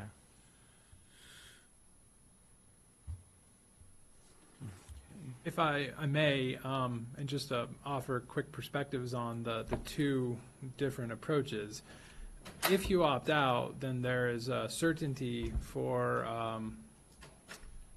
then there is certainty in what is occurring in Deschutes County. And they're proceeding with the litigation on the text amendment itself doesn't affect the opt-out, right? There's no benefit. There's nothing that will be gained from that case because you will already be opting out. So continuing on with that litigation could have impacts that are negative to Deschutes County, but no positives because the opt-out really supersedes that decision. So that's one thing to keep. I mean, if the commissioners, of course, want to proceed with that litigation, we can. We're prepared. We've been preparing the record, and we've been working towards that goal for a number of months now. But I feel obliged to note there's only potential consequences. You're saying negative yeah. consequences. That The positive consequence of prevailing on that litigation doesn't change the opt-out. We're opted out. right, we're opting out. We're opted out. And Well, the positive consequence would be, gee, the way we were doing it to begin with was legal, constitutional, met the reasonable standards. And so the people that are now telling you should, not regulate it are wrong. I mean, or not do the things. I mean, to me, it would be an opinion by somebody. I don't know how it comes out, but I mean, if it came out that we were upheld at an appeal, there would be a positive consequence that a court higher than the local, for whatever it is, and probably would be more so if the Court of Appeals said it, than because this issue of constitutionality and Absolutely. I mean, that's thrown in our face all the time by people that try to tell us what farming, is supposed to be all about. And So Deschutes County would be in the position for making state law for the entire state of Oregon that would not necessarily be have any impact in Deschutes County. I mean, what will decide the outcome in Deschutes County if you opt out is the vote of the people in 2020. well, that really wouldn't be our goal, but yeah. Well, there's always I suppose Luba on its own motion could determine it moot if the county opts out. I'm not sure that the text amendments don't become moot at that point in time, and typically tribunals aren't going to be deciding moot issues. They limit their resources, and they might, of their own accord, declare the text Would it be amendment. moot until after the election? Would be moot as long as the county was opted out, I think. I think there is a significant chance that the county or Luba on its own motion or even the Farm Bureau would submit a motion asking Luba to stay proceedings, or Luba can volunteer to stay those proceedings pending the outcome of the vote. Because it would be, I mean, it's not exactly an advisory and opinion because there is this other path which would be occurring heading towards the vote of the people, but it certainly wouldn't necessarily have an immediate impact. Nick Lalek just informed me the one case that's under appeal to the county commissioners that is relevant with the new regulations is still in the open record period. I think it closes next week. Yeah, the record finally closes on that next week. Is that the Sterling Drive? Yeah. I think so, yeah. It's the one we heard most recently. Yeah, it's the most recent. That would go on anyway, really, no matter what we did, right? Correct. That isn't affected by a decision today. That would go on. They under the goalpost statute, they applied, and those are the regulations that were in place at the moment they applied, and so those are the regulations. And the appeals of the other grows two others on appeal to Luba that would go on Correct. anyway Those also. would also go on. And they may make new law about something They or not. also may make new law. We are, in our defense of those appeals, trying to minimize the impacts of making new law. Well, to me, this question of whether we resubmit, so I think you're right that there'd be a good chance they'd say it's moot. I don't know what they do with it then, whether they say it's moot until after the election. So then it becomes not a moving part, it's just a status thing. And we'd certainly have arguments that it isn't moot. I mean, in essence, you could repeal your opt-out. That we did that once before in Deschutes County. So there's certainly precedent that that could happen, and that would be an argument against it being moot, frankly, is that all it takes is. Well, I'm not, see, my goal, as we talk about it, is not to keep it a moving part. My goal is to not lose the work we did and have to recreate it with a record and with testimony and a short time frame, et cetera.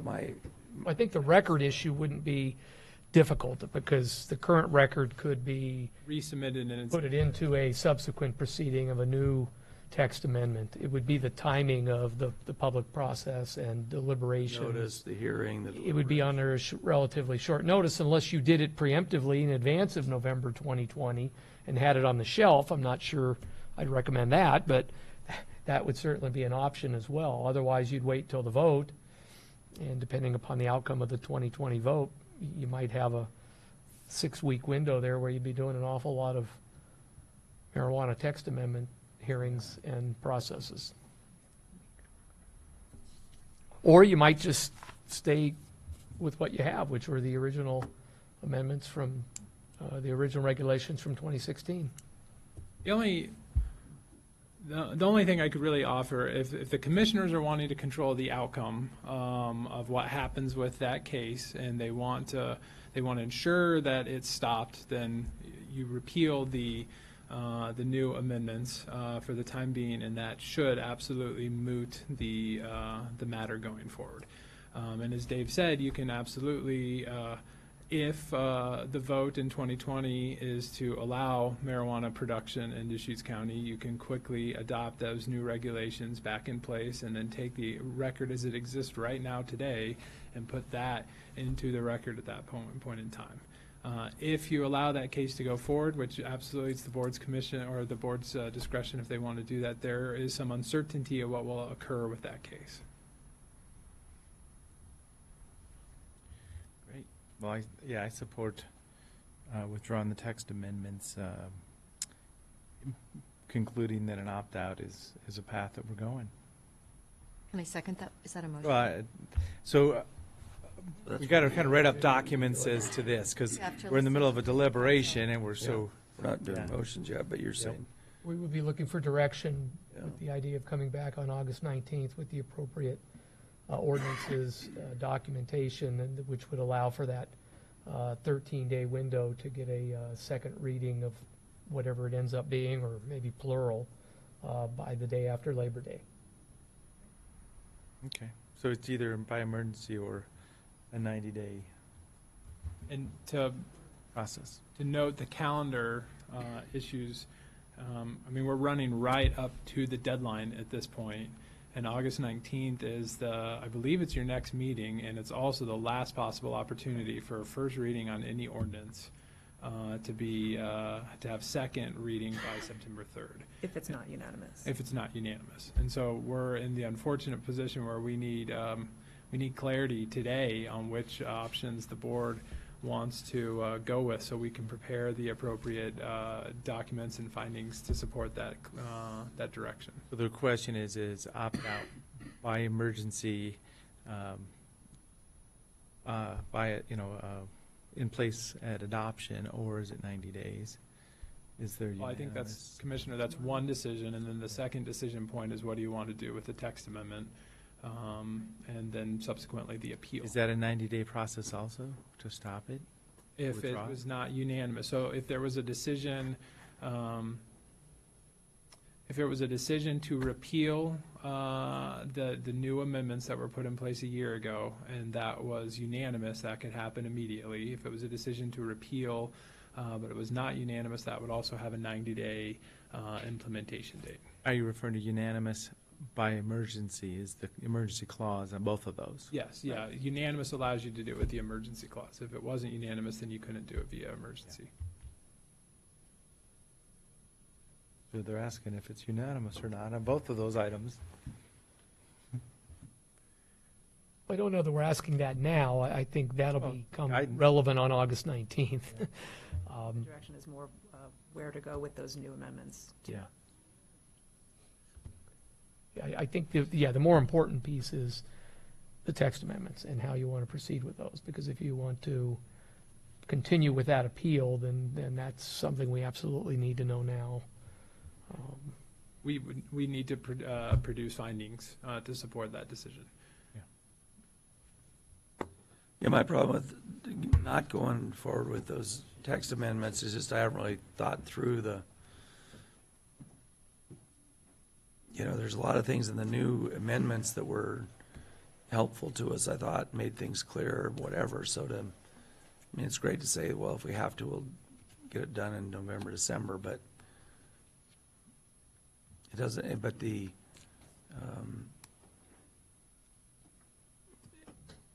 if we're going to have, I guess to my view is if we're going to have the industry in our county, and if it grows, if the opt-out vote fails, or whatever you want to call it, and then the industry has the ability to grow, I like the idea that we're having regulations of some kind. I think the people that live here would rather have some regulations than none, from what I've heard. So I would hate to weaken that position come November or December. I mean, right now we have some regulations, and then we have this moratorium at the OLCC, so nothing new is really happening generally, but that's my concern about not being prepared on the regulations. But And I go the other way. Just a clear break and then bring it back if need be.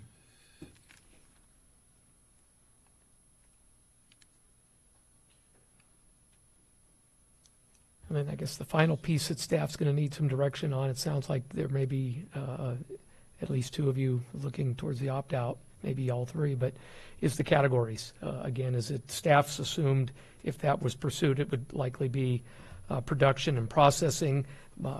But then there's also the question, would it include medical dispensaries and retail or wholesale or recreational? Those are categories that the legislature provides the local jurisdiction with the ability to opt out of. Again, just to restate what's already been stated and make crystal clear, you don't have the ability to impose any moratorium or opt out on medical marijuana grows. Those continue forever, at least in terms of any jurisdiction you have. That's a matter of state concern, and they alone get to control that. so what are your thoughts about other aspects of it? Dispensaries, recreation? I just thought we needed to match the legislature with the processing. Production, So processing and production. yeah. Didn't they put processing in with it, or did they just do production? I believe it was just production. Okay, production. Whatever they did, we're following.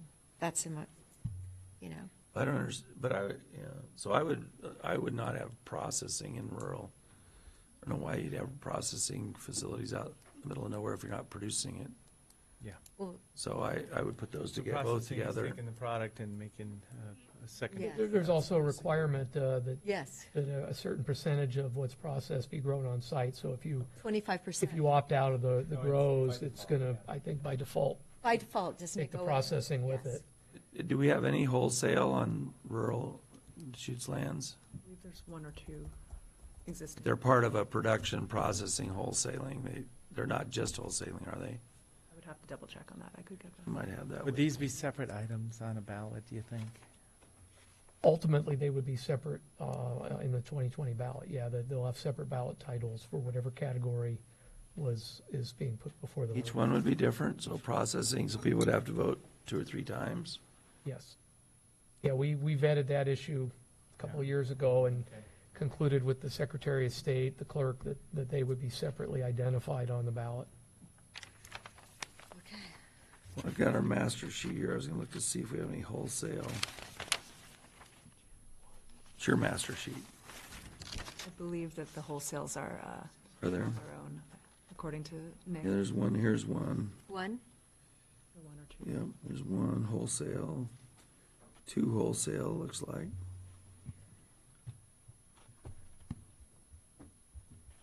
And several processing.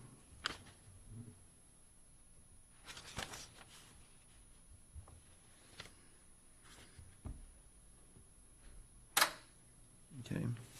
Well, and that's interesting. So wholesale, I wouldn't know what that really means then. So wholesale is a person that has the authority to move a quantity of or store a quantity of. So storing quantity of is probably the issue. So my point is, if I was a rural resident and I wanted to be a wholesaler and I had a rented location in a city, you know, I don't know that I'd be opposed to that. You know, it wouldn't be in my barn, it would be in the storage location in a city.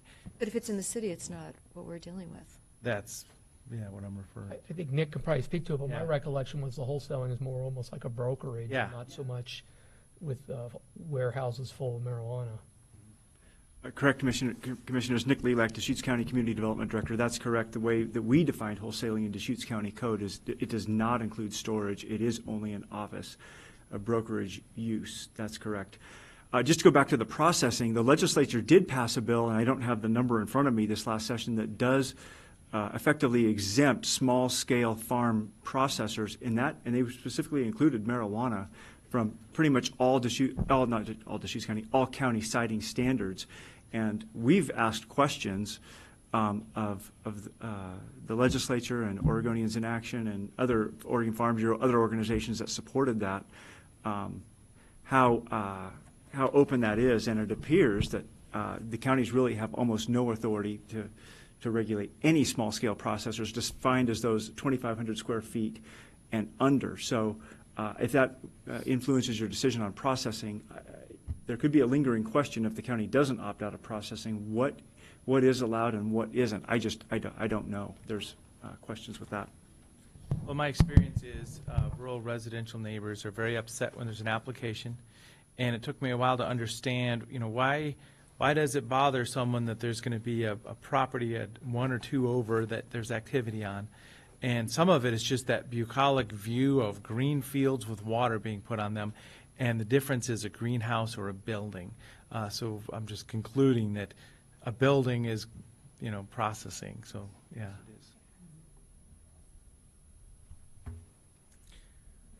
So yeah, production and processing. I'm not, wholesale sounds like it's not a storage as much. And if processing isn't available, we'll learn that in the next week or two while we put this together is where I'm at. Yeah, it looks like there's 3 processing approvals so far and 2 wholesale. And then there's some others in the pipeline, I guess, of each as you go down through the ones that are approved through the county but haven't gotten their OLCC permits. So that's the big picture, I guess, that there's, you know, at full capacity there'd be 49, or well, it'd be 19 plus 23 was what, 42 production facilities if we opted out beyond that. So that would be the scope. So it sounds like there's support that we do an whatever it is, an ordinance, or do an ordinance to choose as the commissioners to opt out of marijuana production and processing. The next question is whether there's a support for an emergency order. I don't know if we left it open, what could happen? I mean, if we didn't do it by emergency, what difference does it? It would take effect 90 days after that second reading, and in the interim, CDD would still be open for receiving marijuana processing and production applications. If we want to do it, to make the statement we're doing it, emergency order would be more immediate than right, because it's 90 days from the second reading. Correct, and that's on September 3rd or 4th, whatever that Tuesday is. So I'd be in favor of doing an emergency order. There you go. So, Commissioner. Well, and we're talking about a date of the 19th. Today's the 7th, so now we're talking 12 days is the window if somebody is right on the verge of walking into the community development department saying, "Oh, I have an application." That's right, and I think the other thing that's important as you think about this, together with the text, with the new text amendments, is if, depending, and I know that the board hasn't decided on that yet, but at any time that those are not in effect and were not opted out, anybody could apply under the current rules. So if the board's contemplating adopting an opt-out ordinance on the 19th, I would suggest, and you're not going to adopt the other amendments to go forward, I would suggest waiting until the 19th to rescind that text amendment, just because otherwise the door could be open for 2 weeks or whatever the case may be, whatever the new, for that duration. So Makes sense to it should all occur on the same day, the matching to achieve the board's objectives. Thank you, Nick. So, we're deliberating, so we don't need to vote on anything, or we've given No, you've given staff direction. We can bring back the appropriate paperwork on the 19th that would capture what you've directed, and obviously that'll be the time for a formal vote and adoption of the written documents, which would be an ordinance. And correct me if I'm wrong, but I think the board's provided direction on the opt-out. We're still, are we still looking for direction on the regs, or have you provided that direction? Well, it sounds like 2 out of the 3 of us don't want to keep the, so I don't know that I'd convince either of them in the We're not sure that it would be by in the emergency, interim. but it does sound like it's proceeding to withdraw them. I haven't really thought through it. If I find some great novel argument, I'll bring it to the hearing, but just, I hate to throw away the resources and work we've done, or We can bring alternative ordinance documents back and be could, prepared to yeah. go whatever direction the board wants that day. the other commissioners have been clear, though, of their position, so it's a talking, it's a discussion point with regard to it. Okay. It sounds like we made a decision. Some positives, I think, out of this are, I think there'll be a lot of people in the county that are going to be happy that they'll have a vote on it, whether we continue to grow industry or it stays the size it is now. We'll get clarification from that. It's a long time out, unfortunately. It's not something we're going to, be nice if we were voting this November on it. It will reduce the cost to a lot of people in the interim, I guess, on both sides. We're fighting over local rules while we wait for OLCC to do something, so that's a good positive also. Well, and one of the things we've seen is there has not been applications in quite a while, and the state has stopped OLCC licensing anyway. So there's no body of people that we're harming that I can see at this point in time by doing this, which is an opportunity that we have. And OLCC is currently so far behind that, hopefully in the next year, it'll give them time to catch up. Yeah. Well, and I don't know if we reported on that in our deliberation or to the people that are here, but we had met with OLCC and we actually got a breakdown of how many of our, so 19 of our 49 have been approved by OLCC. Was it 18 are still in the pipeline, so to speak, but with no known knowledge of when they'll actually go through the pipeline at OLCC, and then there's 5 more that could still be active if certain steps are taken by the owners or the applicants. So that's this kind of this status of the state regulatory process. We had an interesting meeting with them where they kind of told us what their challenges were and what they were trying to do, but that's what we learned from that. So there may be some approvals between now and November 2020, but we don't really know. Is what I guess, that was my conclusion. Is that what you thought too? Yes. Okay. We won't know. So Any further comments? Well, if you're done with this particular issue, I see Jacob's back. He did email us a revised decision. Perhaps the board could take a 30-minute recess to give us time to look at it and then. I would say 10 minutes unless the board wants the 30. I already quickly reviewed it. Oh, you did, okay. Okay.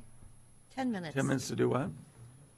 We don't need much Is time it? to review Oh. the edits. The edits are not We have lunch in substantial. 10, Go right? back to the, So if the Oh, board yeah, is looking at whenever you're lunch, we ready. could take 30 minutes. If, of course, you're looking for a quicker resolution, I don't need 30 minutes to review the amendments. that Okay, you made. so we'll just adjourn for, or we'll, Maybe take a 15-minute recess till 1:45? there you go. no, that's too. That's 20. Okay, 1:45, we'll come back and look at that item. Adam reads faster than me. He's a lot I think younger. that completes Okay? the He doesn't action. have to use these. We may have a couple other things after that, but, well.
Reconvene our board meeting to finish up our action item on the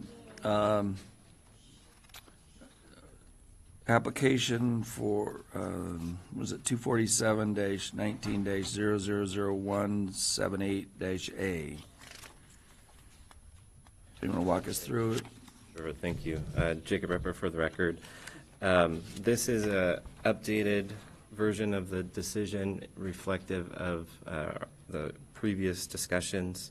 I did want to note that on page 2, there are some edits that weren't discussed. They're just, yeah, there's some typos. Yeah, and some rephrasing suggested by legal counsel, so I incorporated that into the decision. Flipping to page 6 are where the edits start that we discussed earlier. You'll see that on page 7, the odor criterion has been deleted. And then on page 8, the noise criterion, it's been shortened, and throughout the findings it recognizes where there were split determinations between the board, but then that the overall decision was unanimous to deny. So if these edits are satisfactory, I brought a version that's ready for signature.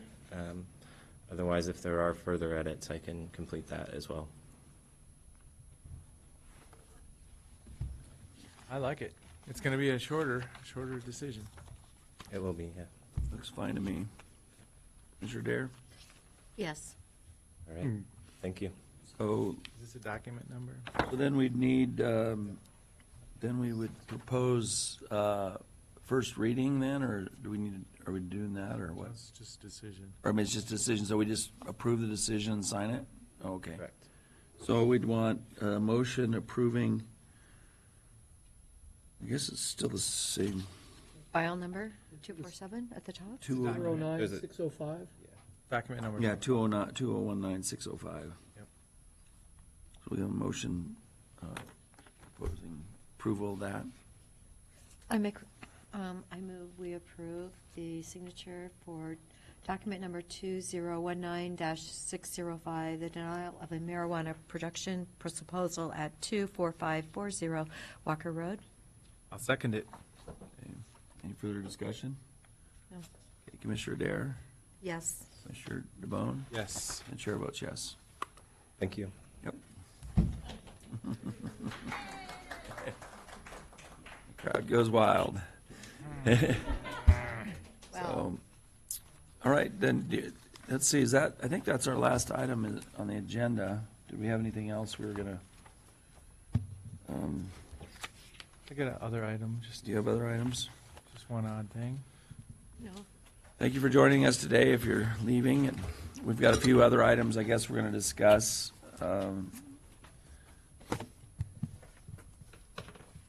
Just put my stuff in the right piles here.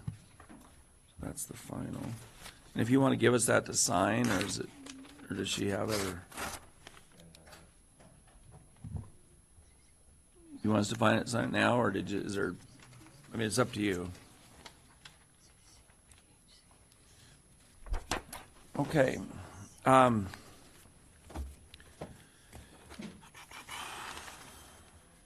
right. Other items. What do you? Commissioner DeBonne, you have other items? East Cascades Works is our working industry folks, re-education and employment opportunities. There's a sponsorship opportunity for an Endless Summer Nights fundraiser event for East Cascade Works. R&H Construction Headquarters is the home of this, multiple years. And it's just a proposal that we sponsor for in the amount of $500. This just came to me yesterday. I thought, oh, I bet we might be able to do that. It could be under the fundraising of our, lottery allocation discretionary dollars.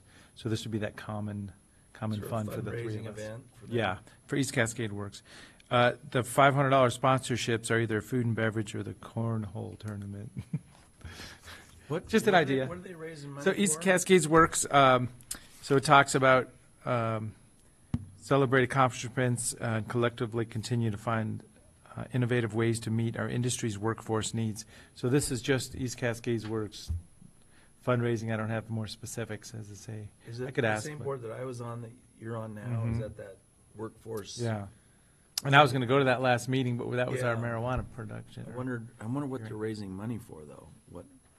I mean, I thought it was Yeah, so government- benefits I thought the it was construction government. industry workforce collaborative, a work group convened by the East Cascades Works.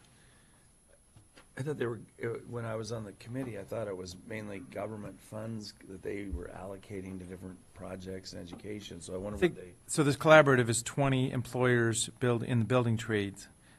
So it is for this collaborative effort by 20 employers. So, and I say, I don't have a lot more details. It's just a sponsorship opportunity. I see. $500?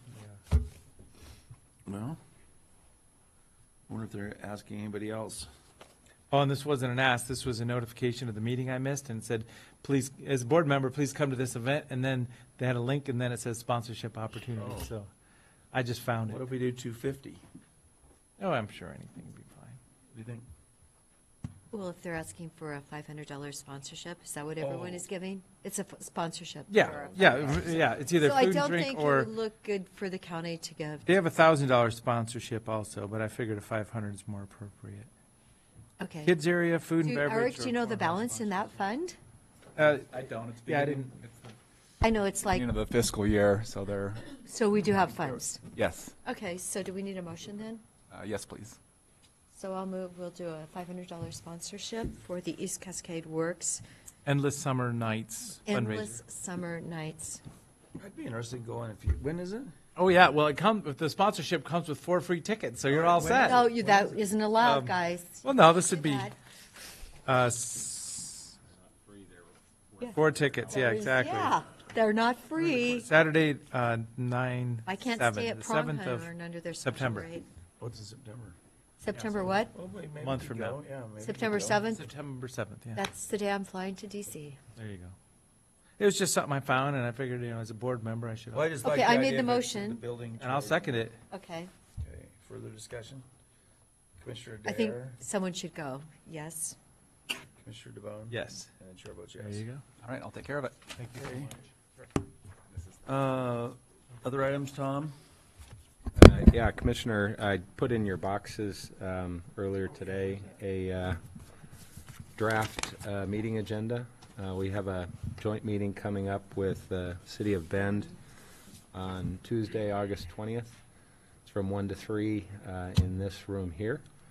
So Commissioner Henderson and I met with Eric King and Mayor Russell yesterday to kind of come up with some ideas. So what you see there, you have one at the beginning here, Thank you. is sort of the rough outline. There's a lot of items on there, and 2 hours to do it all in. So Eric and I put some draft timeframes on there, so we can leave it as is and kind of zip through as best we can. We can certainly add items if there's things that you'd like to talk about with the City of Bend. I think the list there is pretty comprehensive as far as current events with them, but we nevertheless could add things. Or if you think that's too much, and if there's an item or two you think that we could either defer to a later time or talk about in a different means, we can do that as well. Maybe accessory dwelling units in the rural county. And Yeah, I we know had that we talked about that yesterday, actually. cities have that opportunity, but it'd be interesting to kind of just bounce that off of city councilors and No, say, that's what exactly what we does it talked about at sound lunch. like? That- Yeah, that was supposed to be on the agenda. So, yeah, let's, Yeah, And maybe that's, made the final version there. no, it didn't. There's a Yeah, section let's, for because that was exactly what Yeah. we talked about, is that we might be able to learn from what they've, because they're already doing it. So it'd be a or, ADUs in the city, in the county, question mark, or some, so I'd put that as a definite line item. yeah, just, I don't know about the private-public partnership in housing and the code changes in housing, I don't know. just kind of Infrastructure. conversation does- I mean, starters. And the HB, that's the one parcel, yeah, that's the pilot project out there on. So one of the other thing that's, I mean, and this is just interesting, city councilors, I think of the solar solar fields that are out there too. You know, kind of land use from a city councilor's point of view would be a great, just a discussion item. Because I've heard recently, you know, more solar opportunities may be proposed, more investment. And, you know, what's the reaction of a city councilor when you drive, you know, between Bend and Redmond or out to Alfalfa, and all of a sudden there's a big field of solar? Just to ask a question. Well, I think it's really unfortunate on 97. It's very. Well, yeah, so I've often wondered if that one's actually even hooked up. I mean, And the people trees are are all dying, the trees that they have tumbleweed, planted. You know, there's not, the other ones are kind of more active, and there's people out there. They don't even have moving panels. The panels Yeah, are just fixed yeah. panel position. 30 degrees straight south, that's the optimum. Yeah, that's all they got, but, so I don't They know block about the the airport code as well. changes. I don't know what that means. That doesn't seem very important to us. I mean, infrastructure, so I kind of see it as us reporting stuff and them reporting stuff. They ask us about what we report, we ask them about what they report, but not trying to mind mash it.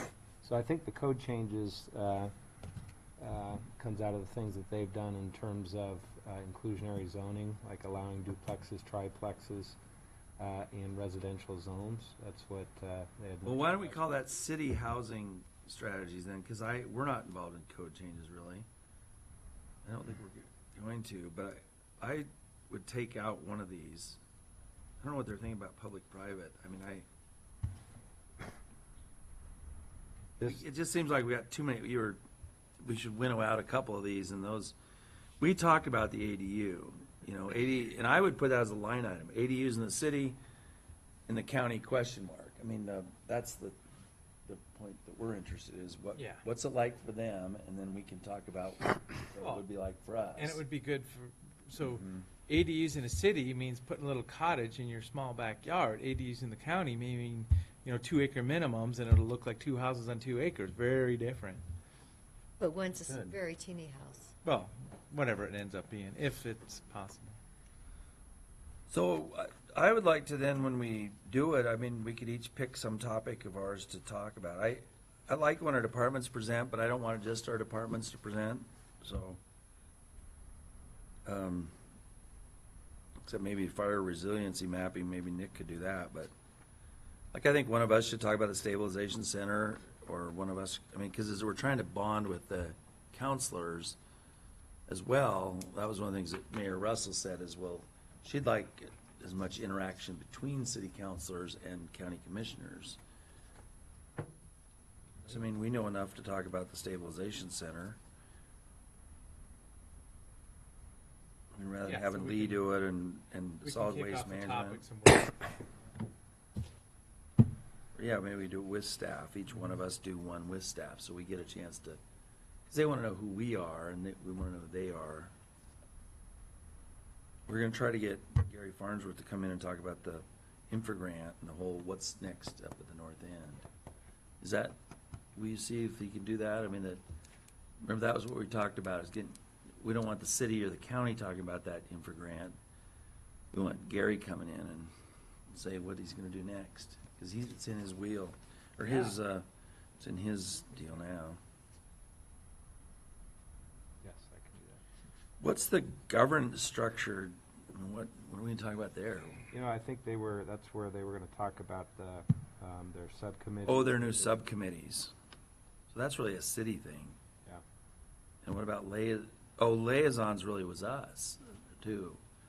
That's really the committee, we were gonna tell people what committees we're on, like, go down our list of, these are the committees we work with, each of us, right? And We don't- I also took that to mean, you know, specific areas that are important to you as individual commissioners. Right. Yeah. But that's what we were gonna talk, I didn't think that when I read through, but that's really counselors and commissioners explaining their liaison assignments or whatever. Okay. That'll take more than 10 minutes to do the introduction. Do liaison assignments and government structure. But And I'm meeting with Mike Robertson, who has a whole operation out at the Bend Airport. So I should be meeting with him shortly. So I is mean. he the guy that? Yes, he's the okay, guy yeah. who's the airport man. Well, I'm riding on a helicopter tomorrow, so I'll give you my 2 bits of the helicopter Maybe they can drop you operation. off in Crook County. That would I'll be, drive you wouldn't that back. be something? I'll drive you back. Wait a minute, I think Commissioner Henderson's just about here. I see him flying into the Or you can come meeting. in on a drone. Commissioners, if I could, I didn't say it yesterday when we were meeting with them, but I just caution you that the Bend Airport Master Plan will be coming in front of you at some point for review and approval. So you probably need to be careful to not get too far into the details of it or express, So I shouldn't meet opinions, with so- Mike? See it in front of, didn't say it in front of who? It's a land use. It's a land use matter that will be coming in front of you likely this fall. Yeah, because they had asked me to be on the committee, and I figured, I can't, I shouldn't do that. The Bend Airport Master Planning Group, which is Bend City Bend City effort. Oh, I don't know anything about it. Yeah, and I haven't getting near it since. But it's just good for us. to Likely remember. be some lobbying of you either at or around this meeting to look. Oh, for- around this city council meeting? At this joint meeting that we're going to have, yeah, By who? The city councilors? and/or staff. Yeah. Oh. They've been leaning on us pretty heavy. CDD has been very much involved with them in going through the nuances. There's zone changes involved. There's an expansion of the footprint involved. There could even be some land sale involved. We own. I wondered why my helicopter ride was free. Oh, yeah, look That's, at you. that's where we own land, is where the heliport. Oh, is really? gonna be, They moved up it. on the- Yeah. It's not free. It's quite expensive, and we're doing it for my wife's patient that's turning 80 years old tomorrow. So she Remember wanted to do it. and The so- easement that we were asked to grant the city that bisects our land off of McGrath Road up there to the northeast of the remember. airport. I don't remember all that. And then, the Cimarron City and residential out there, the flight patterns really matter and the activity. Yeah. And it's a busy airport. Yeah. Well, I haven't been out there for ages. I can't even remember very last busy. time I flew out of there. We just have a 30-minute ride. I don't know where we go. Should be fun, but Well, you can go to Prineville. that would be so funny. Drop in on the meeting. Commission. No, my wife's patient is upset that I'm not gonna be able to stay for breakfast with him and talk, because he wants to talk about stuff. Like, we're doing the helicopter ride. Okay, anything, other business? I haven't really got a full answer on the sheriff's thing yet, so I've got phone call, but I don't know if we wanna try to do an executive on anything. I really don't have a full. I was gonna call Bruce back after the meeting today. He called me this morning, but I haven't had a chance. But I guess, You could certainly recess this to upstairs to see if there's a need to have an executive session. Oh, yeah, if you call and share with someone. oh, okay. Well, is everybody gonna be around for a little bit? I can, Okay. Is that- I can be in the building for an hour or so still. So what I need to say is that we're gonna recess this meeting. Say recess till 2:30 upstairs, and There you go. Okay, if there's a need to go forward, great, and if there isn't, then we'll just adjourn it then. okay. We'll do that. I do have a- Recess till 2:30. What's that? COVA board meeting this afternoon at like 3:30 or something. Oh, okay. It'd be faster than that. We'll do it right away if we can.